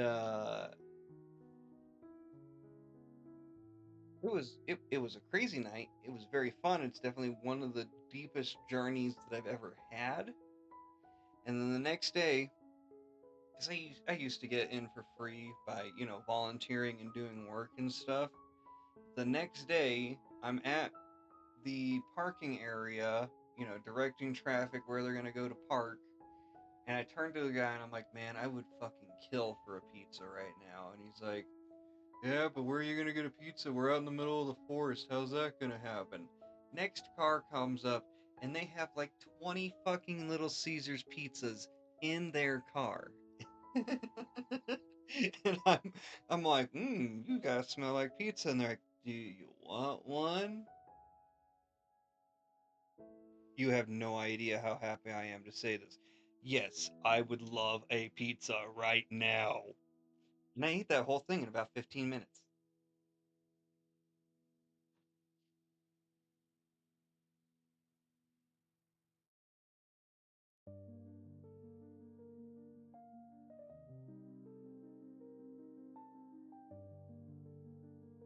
So I've got this little village, this little mushroom village. And I'm gonna have my tiny kodamas around it. You might not be able to see it. Let's see, can you see this side? You can see this side. him over on that side.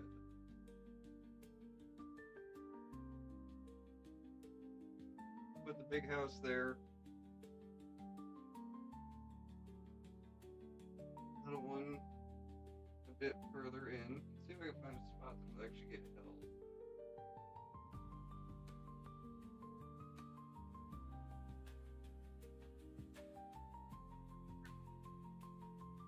This cute little medium-sized one.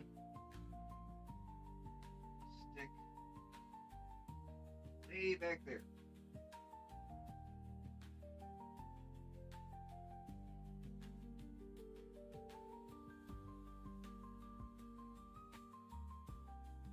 They're gonna get my second big gnome on back in there.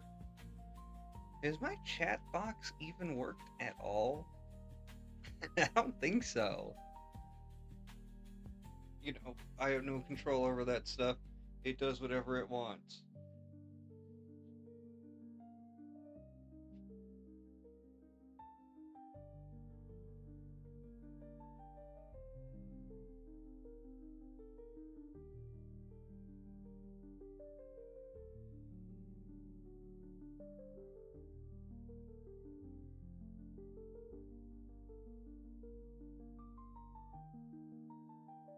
Okay, I got a bunch of these little Kodama spirits. They're glow in the dark. They're from Studio Ghibli's Princess Mononoke. And I love them. They're so cute.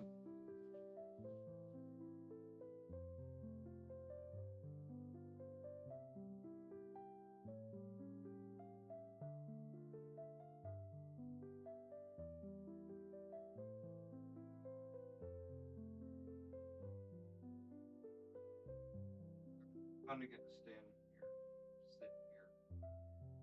You have to be creative a little bit, I think.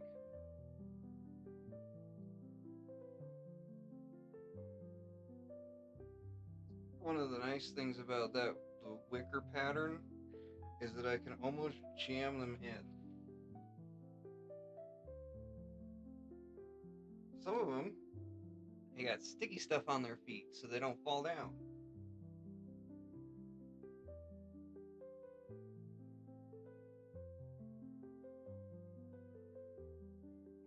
These guys are going to be a little bit of a pain in the butt, I can already tell.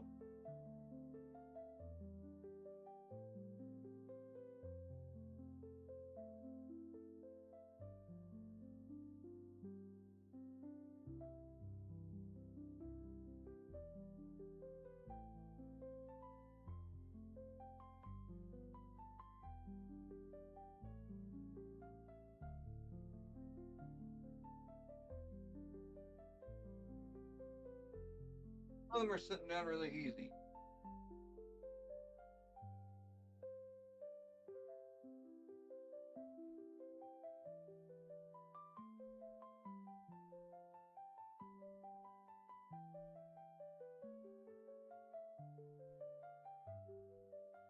I think this one's one of my favorites.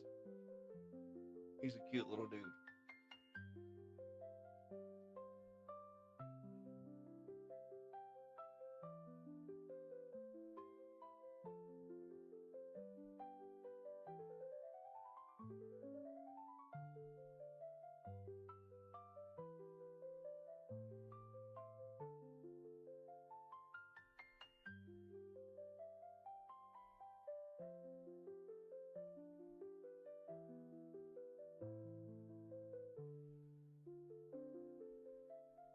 This one's always looked a little dopey to me. Oh, this way.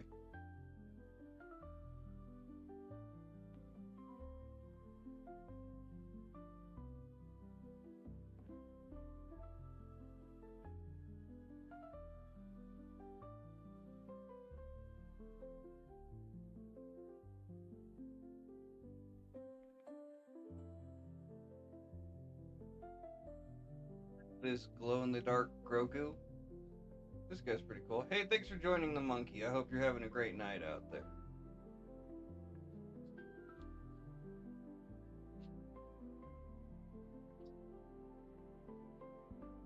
He's gonna chill on the Secret of the Holocron, because That's where the best spot I feel for him is.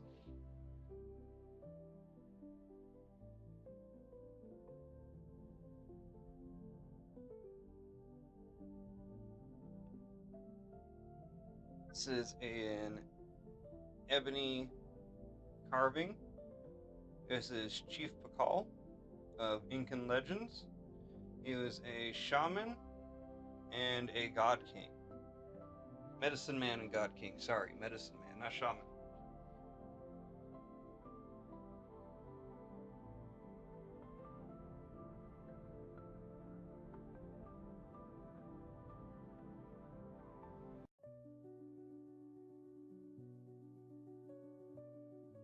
This is an Inuit raven totem.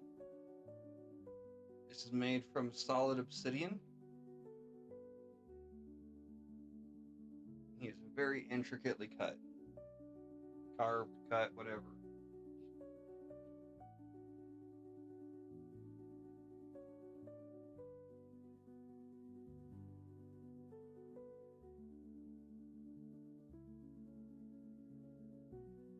Put this. There they are.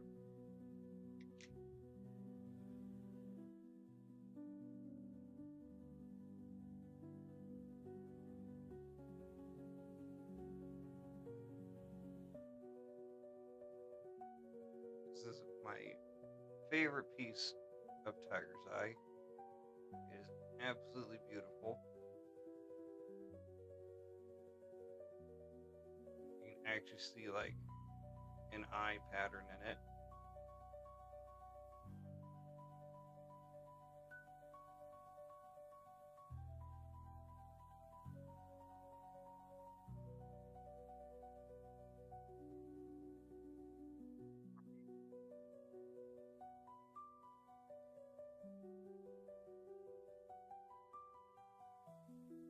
I should get offline here soon.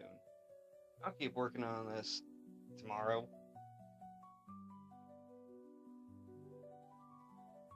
I don't know, I'm gonna put up a couple more things.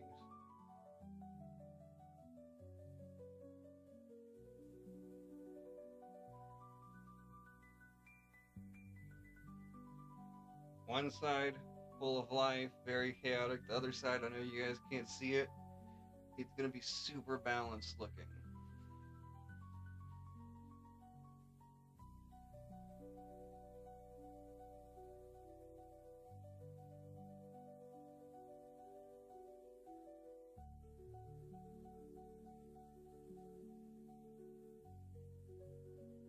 So this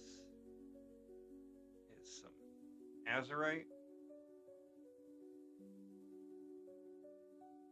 My wife fought very, very hard to get me.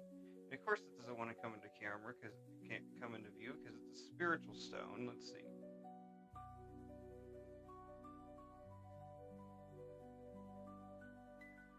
Like, I make a kyber crystal out of that shit. Especially look at this one. This one's almost the exact size for a kyber crystal. Look at that.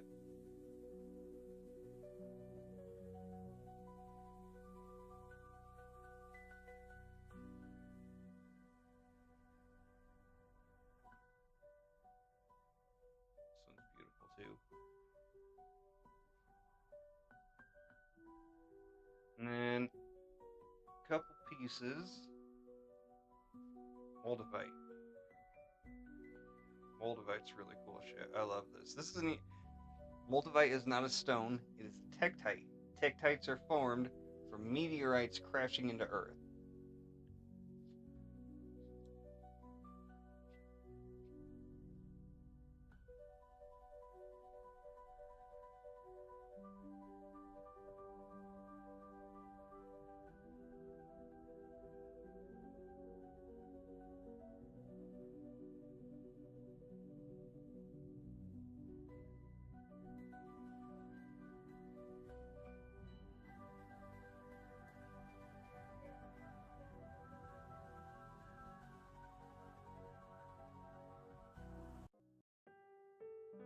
Azurite is formed deep within the earth and is usually with something called malachite. If you're finding this, you're probably going to find arsenic pretty soon too.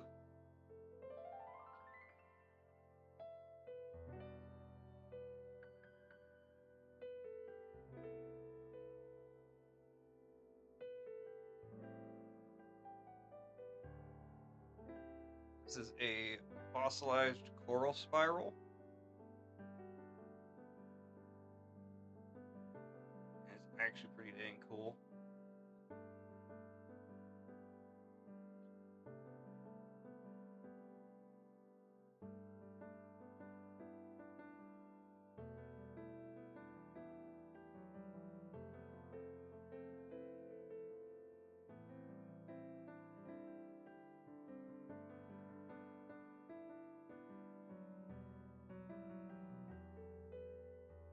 This one is kind of what I was talking about with the malachite and granite, azurite malachite granite. This is celestine, otherwise known as white moldavite or ice moldavite, and it literally feels like you're holding onto a piece of ice when you pick one of these up. It isn't cold, but it's smoother than glass. I don't know how to describe it exactly. It feels like you're holding onto something that isn't real. Like, not a part of this reality almost. I don't know. I don't know if I go that far to say, but this is what I imagine that, like, aerogel might feel like. You know?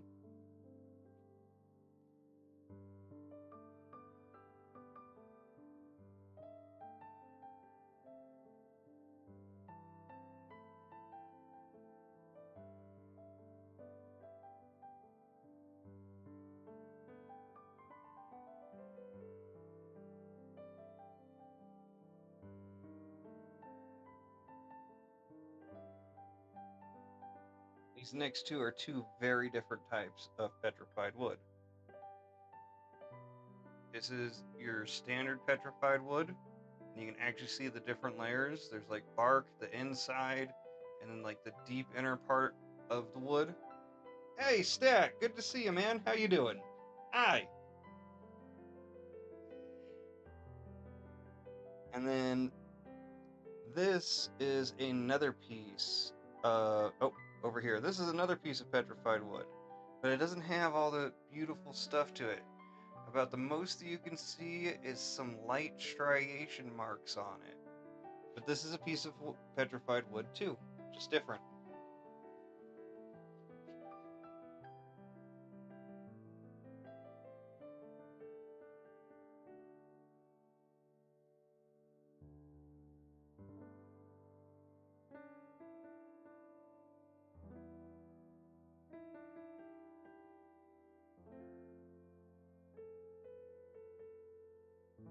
Nice. I hope you have a good time out there. It's really fun. How old is your son? Or how tall would be the better question, because I can tell you what rides he can and can't do. We spent a lot of time figuring that out because I got a 3-year-old and a 9-year-old, so we had very differing rides that they could go on.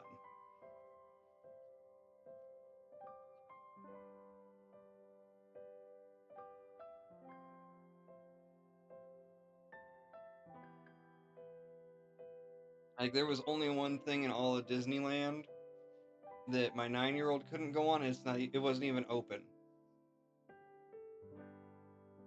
Okay, well then you probably can do all of the rides. My daughter's 9 and she is 44 inches. There was literally only one ride that she wouldn't have been able to do, and that was the Incredicoaster. That's funny. Uh, kids, boys and girls grow so differently. She's still like this big. The Incredicoaster is at the Adventure Park, and the time that I got to ride it, it was called California Screamin', and that was a long time ago. And it's the only true roller coaster in all of Disneyland. It's at the Adventure Park. It is stupid fun. Oh, you want to build a lightsaber, do you? I haven't shown these off yet.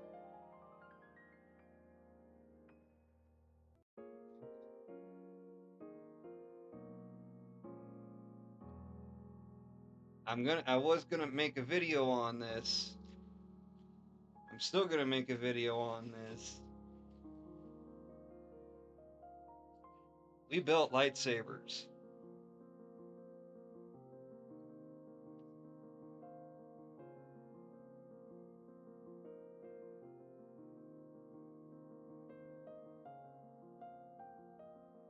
This is the old Republic style.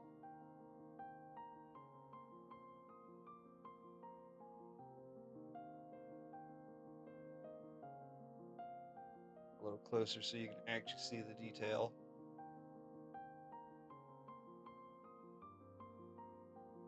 Right? I love it. Hey, Devil May Cry, thanks for joining. I can't remember if this one's my wife's or mine. Let's see. This one's mine.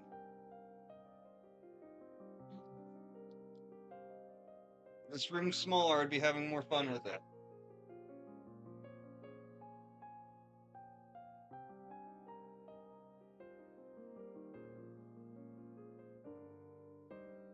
You do have to actually smack them to get the effect. It is fun to build your own. Oh, that's cool. It actually looks like it's more fluid than it is on camera.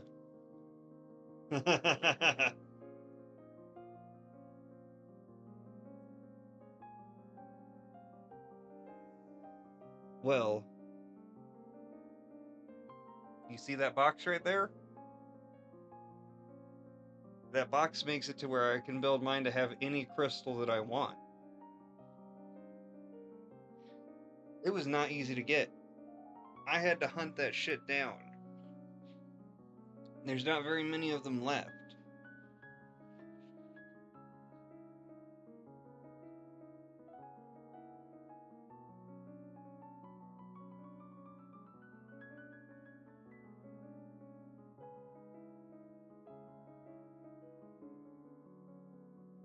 Mine's like almost number 1600 or 1700 out of 3000.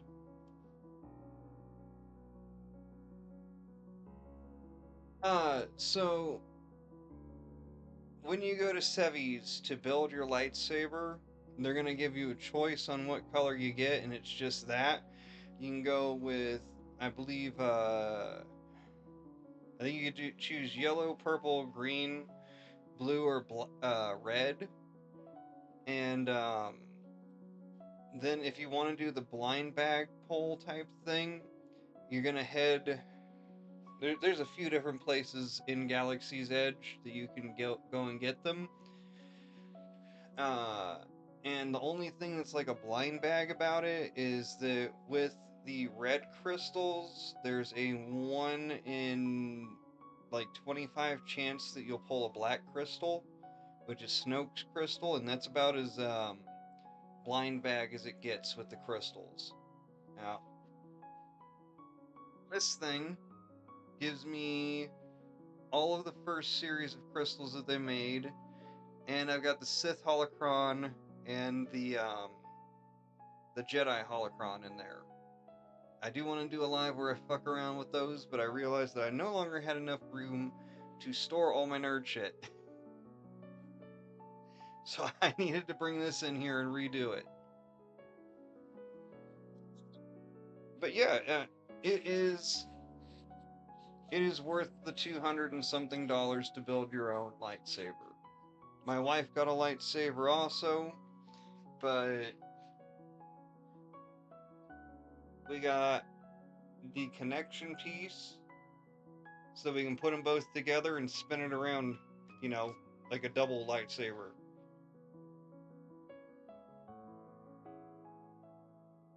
Yeah, the black crystal's really hard to get. If you're hoping to get that one, it's almost worth it to spend the 300 something to get this. Although it was like almost 400 after taxes.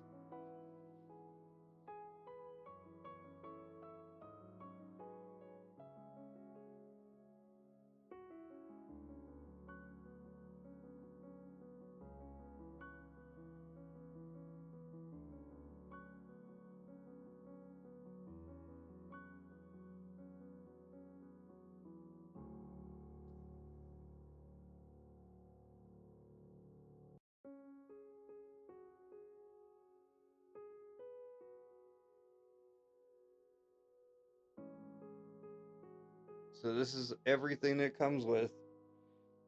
It is really cool.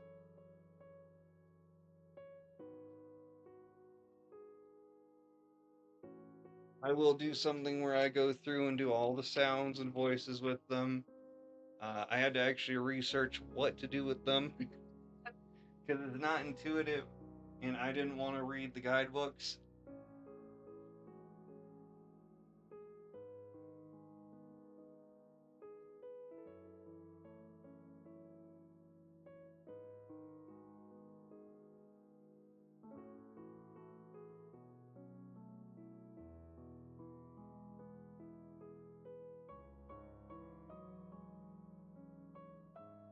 This is the black crystal.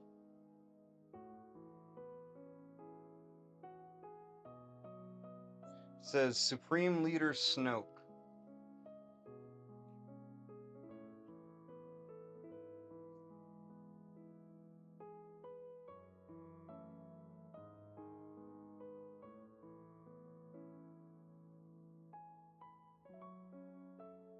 And that's the black crystal. Now, it still just shines red when you use use it in your lightsaber.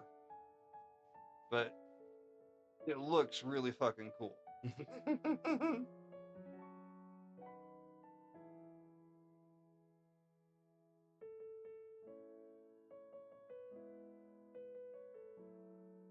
So it's gonna be like 400 something dollars, almost $500 when you include the connection piece if you're wanting a double one. It is a little pricey. They actually kind of, yeah, that was their reaction when my wife and I told them, hey, we're actually going to build two lightsabers. Like, nobody just comes in here and builds two lightsabers. It's going to take me a little bit to pay off what I spent at Disney, and I'm fine with that. I'm actually really happy that we went and did this stuff, because who knows when the next time is that I'm going to get to go to Disneyland with my whole family, right? Might as well take advantage of it.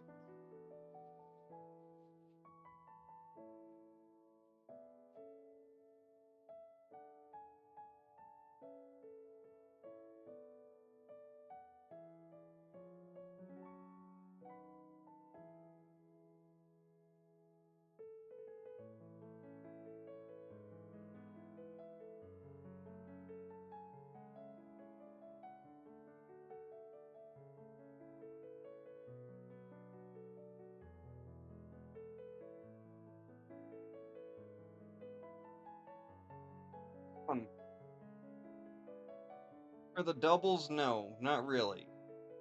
Uh, the double lightsabers, they don't even have any that you can actually buy there. I mean, you can buy Ahsoka's thing, which is like two single lightsabers, but they don't connect together. Uh, but yes, they do have cheaper lightsabers that are 200 something. That's just how it is. Now, one thing I do suggest that you do if you're going out there is get one of these keys. It gives you a good excuse to run around the entire park, and it comes with a limited edition 70th anniversary pin that will never be made again.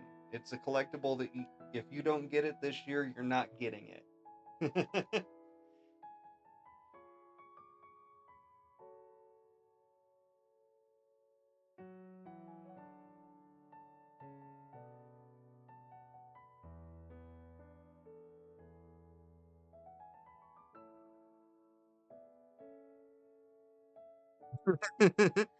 I never saw the drink holder. I'm sure that they have them. I just never saw it. But this thing's really cool. It's worth doing it with your kid. Uh, both my kids got one. It's got all these different colors. You find these little key spots throughout Disney. You put it inside the key spot, and it activates, does bubbles, lights, music, all sorts of stuff when you activate them. It is possible to do it in a day. You got to kind of be on it to go and get them.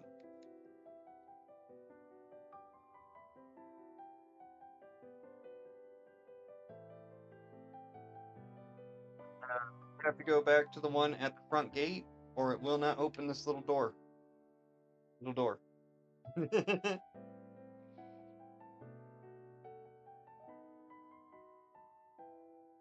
All right, I'll show you one more thing.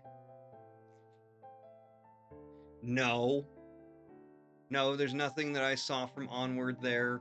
I heard that sometimes they have the younger brother run around, and that's about it. I wish that there was stuff from Onward there. That's one of my favorite newer movies, and I feel like it got the short end of the stick just because of COVID.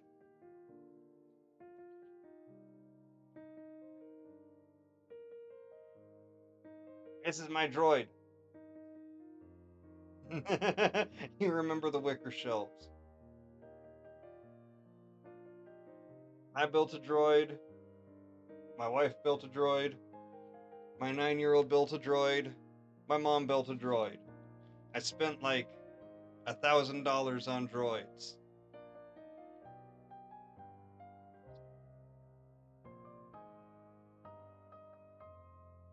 And the commemorative backpack.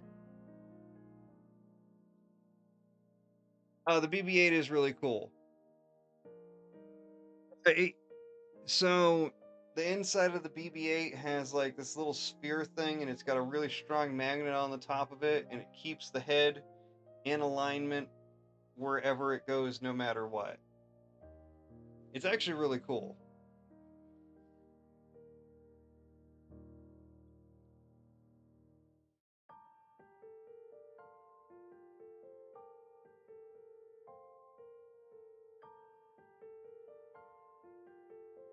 The remote you'll get to control your thing.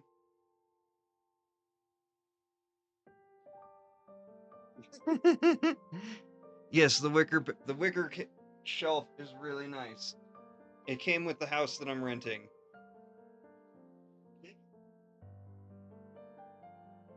No, they don't have any Gronk droids. I didn't see any, at least when I was there. Um, you might be able to make something like that. I'm not sure. Wicker chairs. That sounds like a great way to get splinters in your butt. Ow.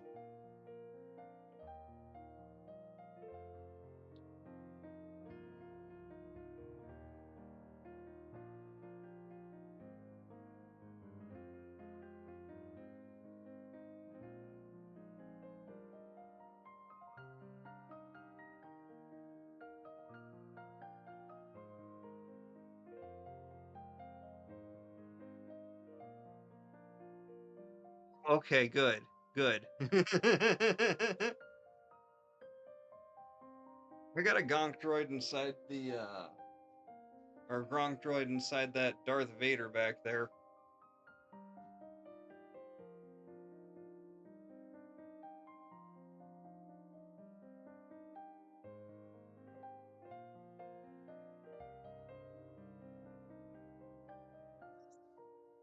I wouldn't know. I've never had that type of thing.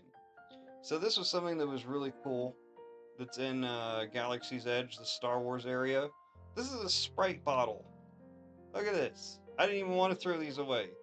That's a Sprite one. Coca-Cola. I'm keeping these. These are freaking awesome.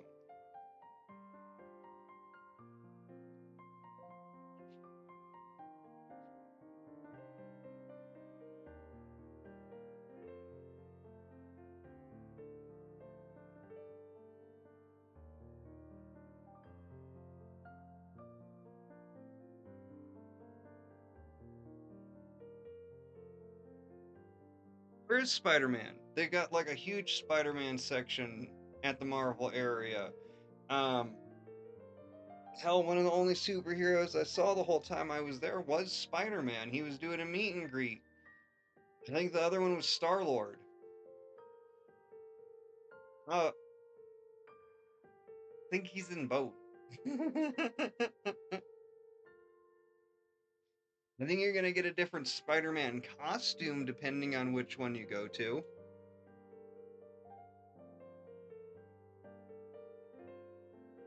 But he's in both. I saw him there. He's definitely at like he's got a whole armory where they sell stuff for that.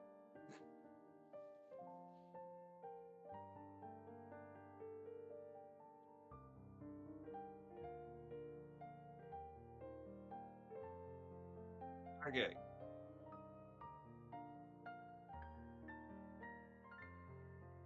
I'm gonna put these up.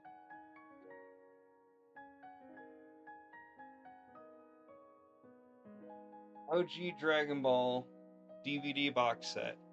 I honestly want to get the Blu-ray though, because when I got these, there's like 5 discs that don't work at all. In this whole series, I got like 5 discs that just do not work.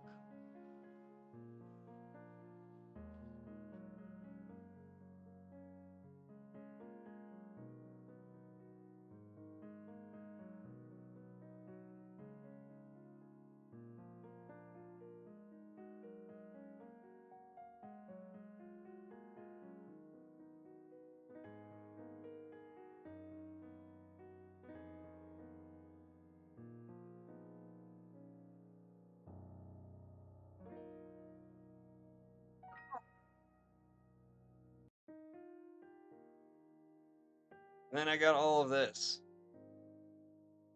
The rest of Dragon Ball Z on DVD. Oh, you got the orange set. I got the orange box too.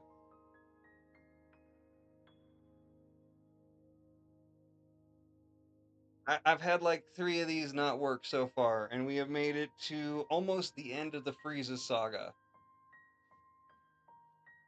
I bought these all at once on eBay. They weren't that expensive on eBay.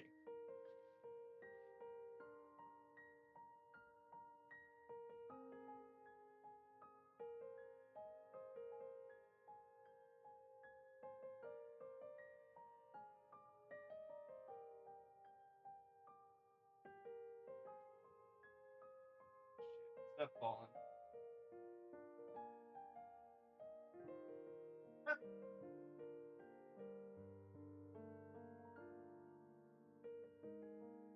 Wing. That's not perfect.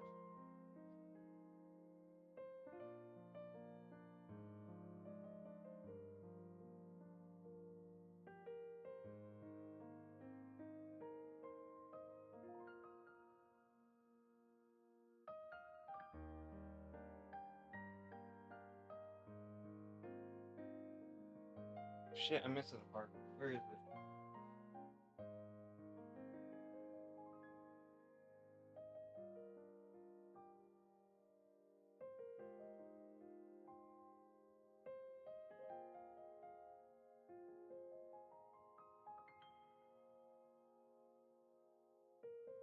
Oh, that's not good. I'm missing a part of my guy. uh, my favorite villain was Cell. The threat that he posed was just about existential to me at the time, because it's like, oh wait, you mean he's all of the strongest warriors in one thing? That's not good.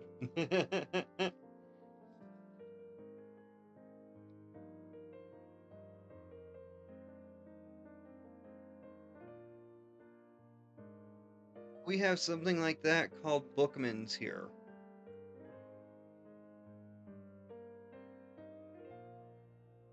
A model kit of Cell, and I accidentally lost a piece of him, it looks like. I'm gonna have to find it somewhere on the couch underneath some shit. I'm gonna have to put him back together.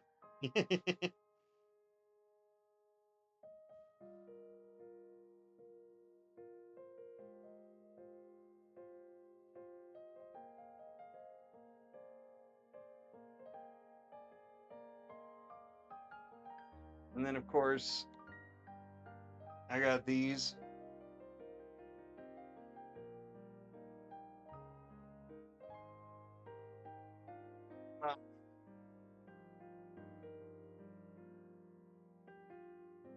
You mean this Gogeta model kit?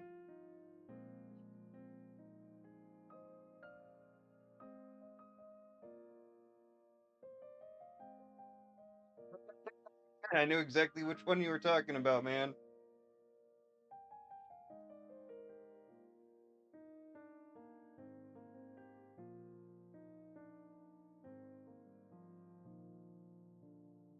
So this is my favorite Dragon Ball model kit. This is a 1/8 size Goku. And his arms actually flex. I can get it to work right now. But he's got, there we go. See, his joints actually flex.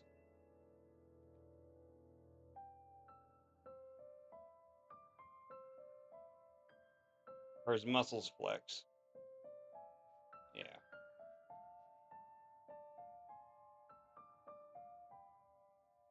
His fucking eye.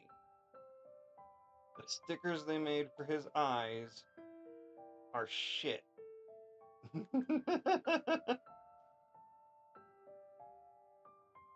He definitely looks like he got dropped on his head when he was a little kid.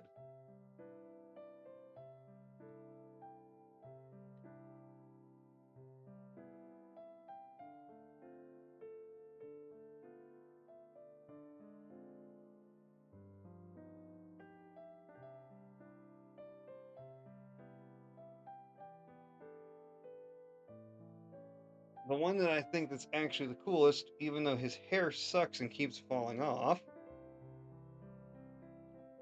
is this Broly.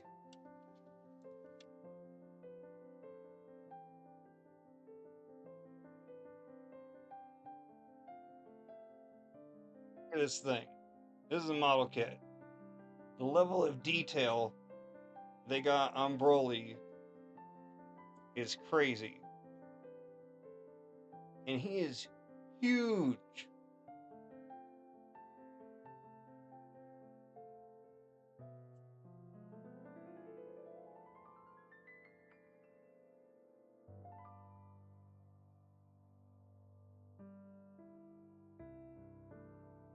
Just to understand how much bigger he is than your average person, that's the normal Goku next to him.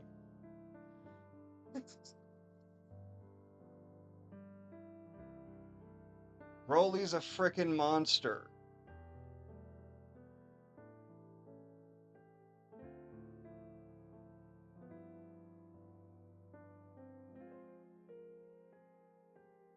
I spent too much time building these things. I can't do that with them.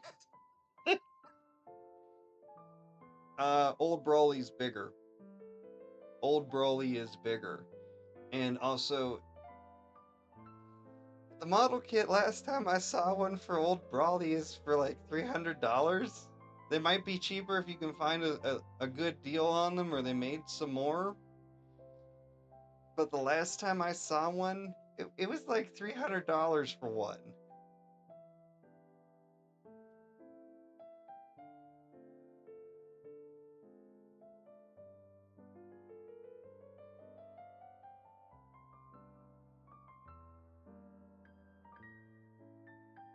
Um,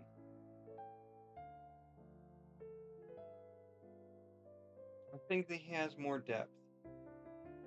I think that he feels like an actual being instead of just this unstoppable, destructive force. And that's what I like about the new Broly more than the old Broly. He's he's somebody that you can actually empathize with. I mean, yeah, that was definitely a part of the old Broly, but he was meant to be like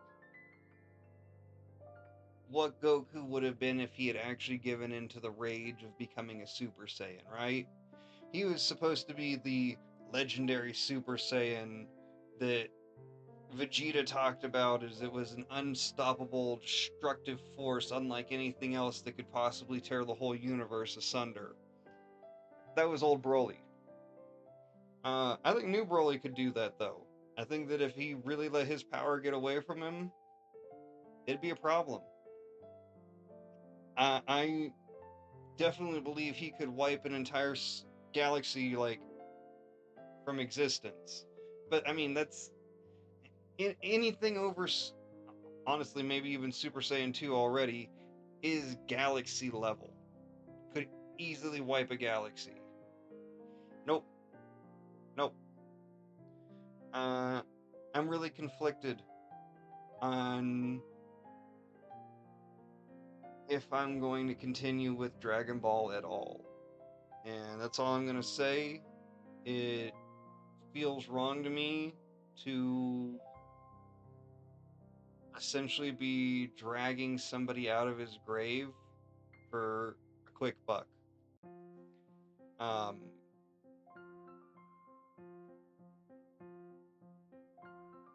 I think they need to wrap up what was made by Toriyama, what was worked on by Toriyama, and figure out some way to put a bow on it. And that's it.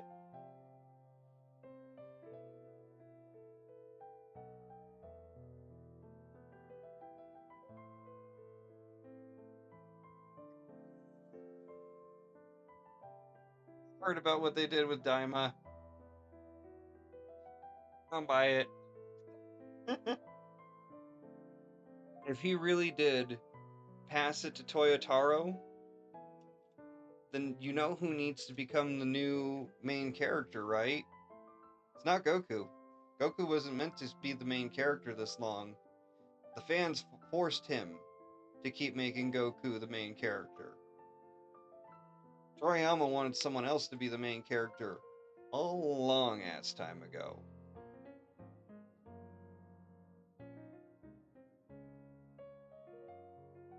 So if that character becomes the new main character of the Dragon Ball series, I'll believe it.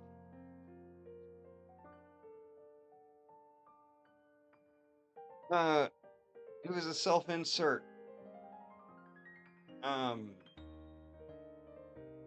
yeah, Gohan's supposed to be the main character at this point. Gohan should have been the main character a long time ago. Especially with how he set up the whole Gohan Piccolo training arc, and they really made you feel for Gohan and like understand who he was as a person, and like gave him real depth back then. Gohan was supposed to be the MC a long ass time ago. And he should be right now. Oh, I know he's always been the strongest. He always hated fighting. Um, 16 helped him accept that sometimes you have to fight or everything that you love will be destroyed. That's what I took from that moment. Uh,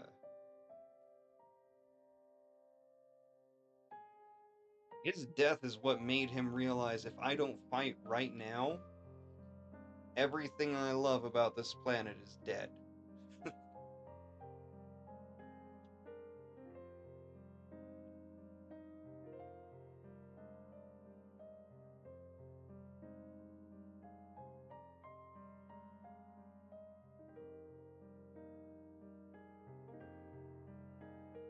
Yeah. Yep, that's what he realized in that moment, was that if he wanted to actually stop loss, stop death, he had to cause one. And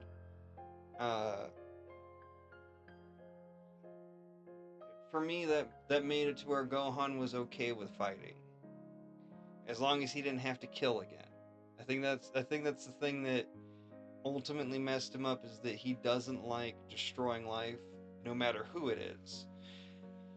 But we see that with Goku too. If he can, he would rather fight somebody to a stalemate than actually have to end them.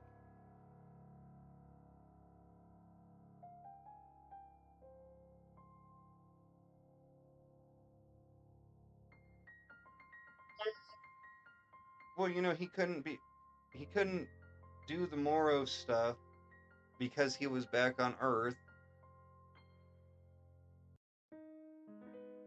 Oh, it's canon. Yeah, Beast Gohan's canon. Uh, it's in the manga. Shoot, are you caught up with the manga? Um, yeah, it's canon, and he is technically the strongest fighter in the entire series right now. But there's a big but. He lacks experience still. His dad will always be the most experienced fighter. In the sense of a fighter who's not going after people to just. Vegeta is the one who goes after them to. I didn't go to Nuka World. Yes, it was fun going to Disneyland though.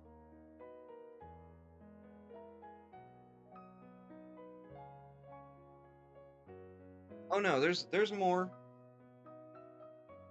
There's definitely more that has happened in the manga. I thought that's what you were talking about. I won't ruin it for you. Uh, yeah, no. All I can really say is that Beast Gohan is the strongest. Now we don't have to deal with no raiders. Well, we did go through LA, so a little bit of raiders.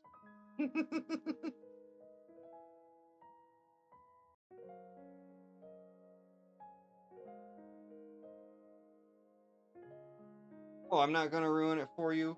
They all fight in like their perfected forms. Goku can't stand that Gohan has this new form that he's never seen before, and he decides he has to fight Gohan, and he kind of gets his ass handed to him.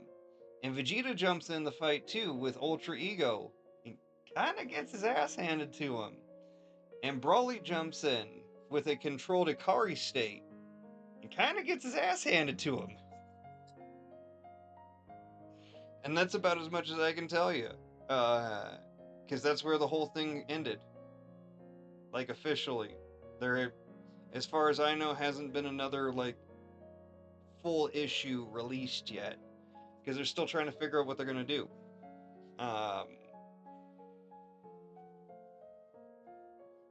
So what I think that they're actually setting up, what I felt that they're setting up for a long time now,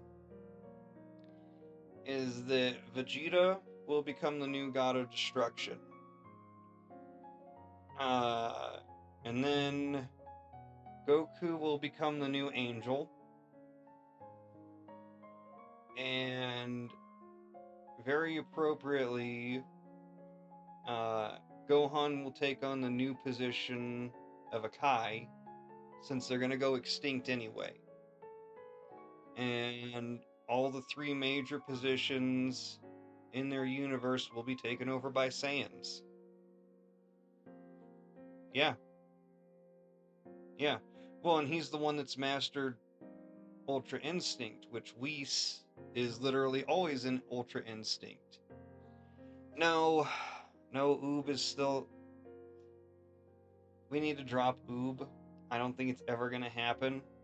Uh, because if they pick up on the Oob storyline, people are gonna expect them to connect it to GT, and they still don't want to connect directly to GT. I wish they would. It'd make me super fucking happy if they would.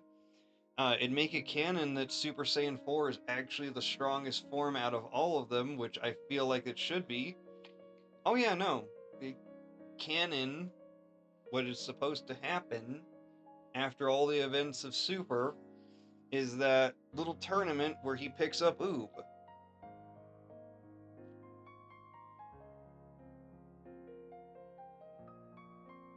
My favorite conspiracy.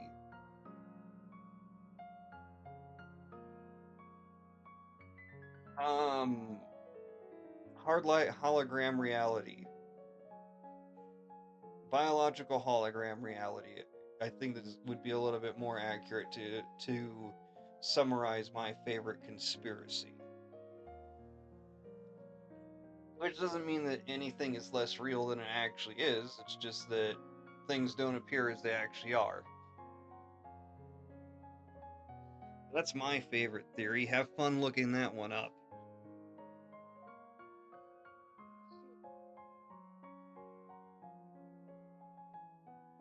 Yeah, no, octopi are aliens, 100%. That's not even, that's like, yeah, they're so out of place with everything else on this planet. Yeah, they are. um, eels shouldn't exist. Nobody actually knows how eels reproduce or where baby eels come from. Eels might as well be some type of alien life form. Uh,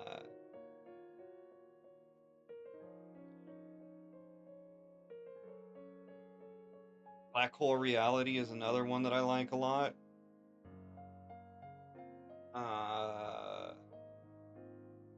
It's another one. The One Soul conspiracy.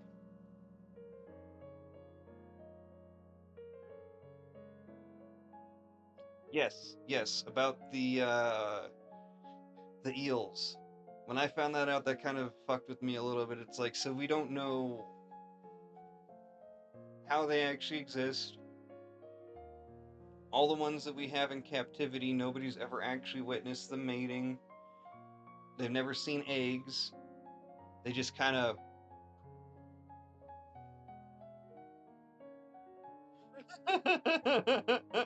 yeah, fucking that's one of the biggest head like weird things.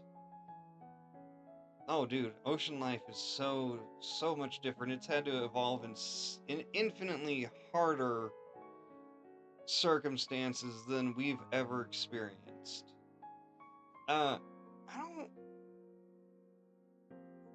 If aliens are here, they're extremely primitive because if real aliens like out there aliens ever came here, they wouldn't even have to fuck with us. Like they could just hurl a fucking meteorite at us and we'd all be dead. Why come down and engage when you want the resources when you can literally just hurl a big ass rock at 1/10 the speed of light and eradicate all sentient life on a planet instantly? That's why I don't believe that aliens are real, because if aliens were real and they knew we were here and they wanted what we had, we'd already be just dust.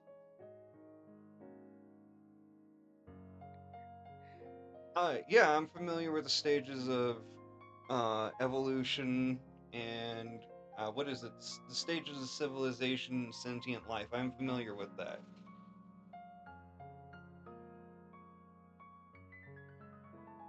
You ever hear of a science fiction writer called Larry Niven?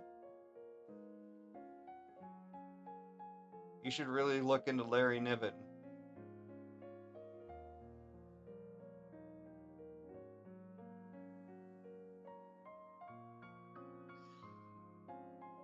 Especially this book.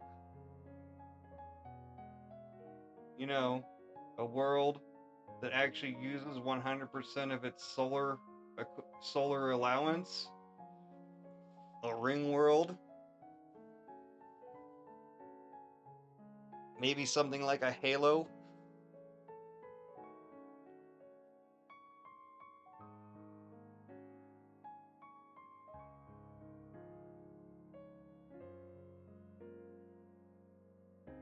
Plagiarized shit.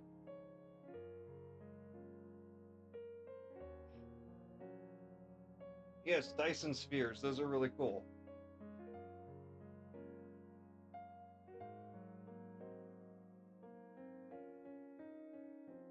Okay. I need to get to bed. Y'all have a good night. This has been fun. I could literally spend the whole night talking about this stuff. It's already 11:50. I gotta get my girl to school in the morning because we're down to one car right now. Sucks that that's happened. Yes, Dyson Spheres. I know exactly what you're talking about. Oh, holy fuck, man! It's 3 a.m.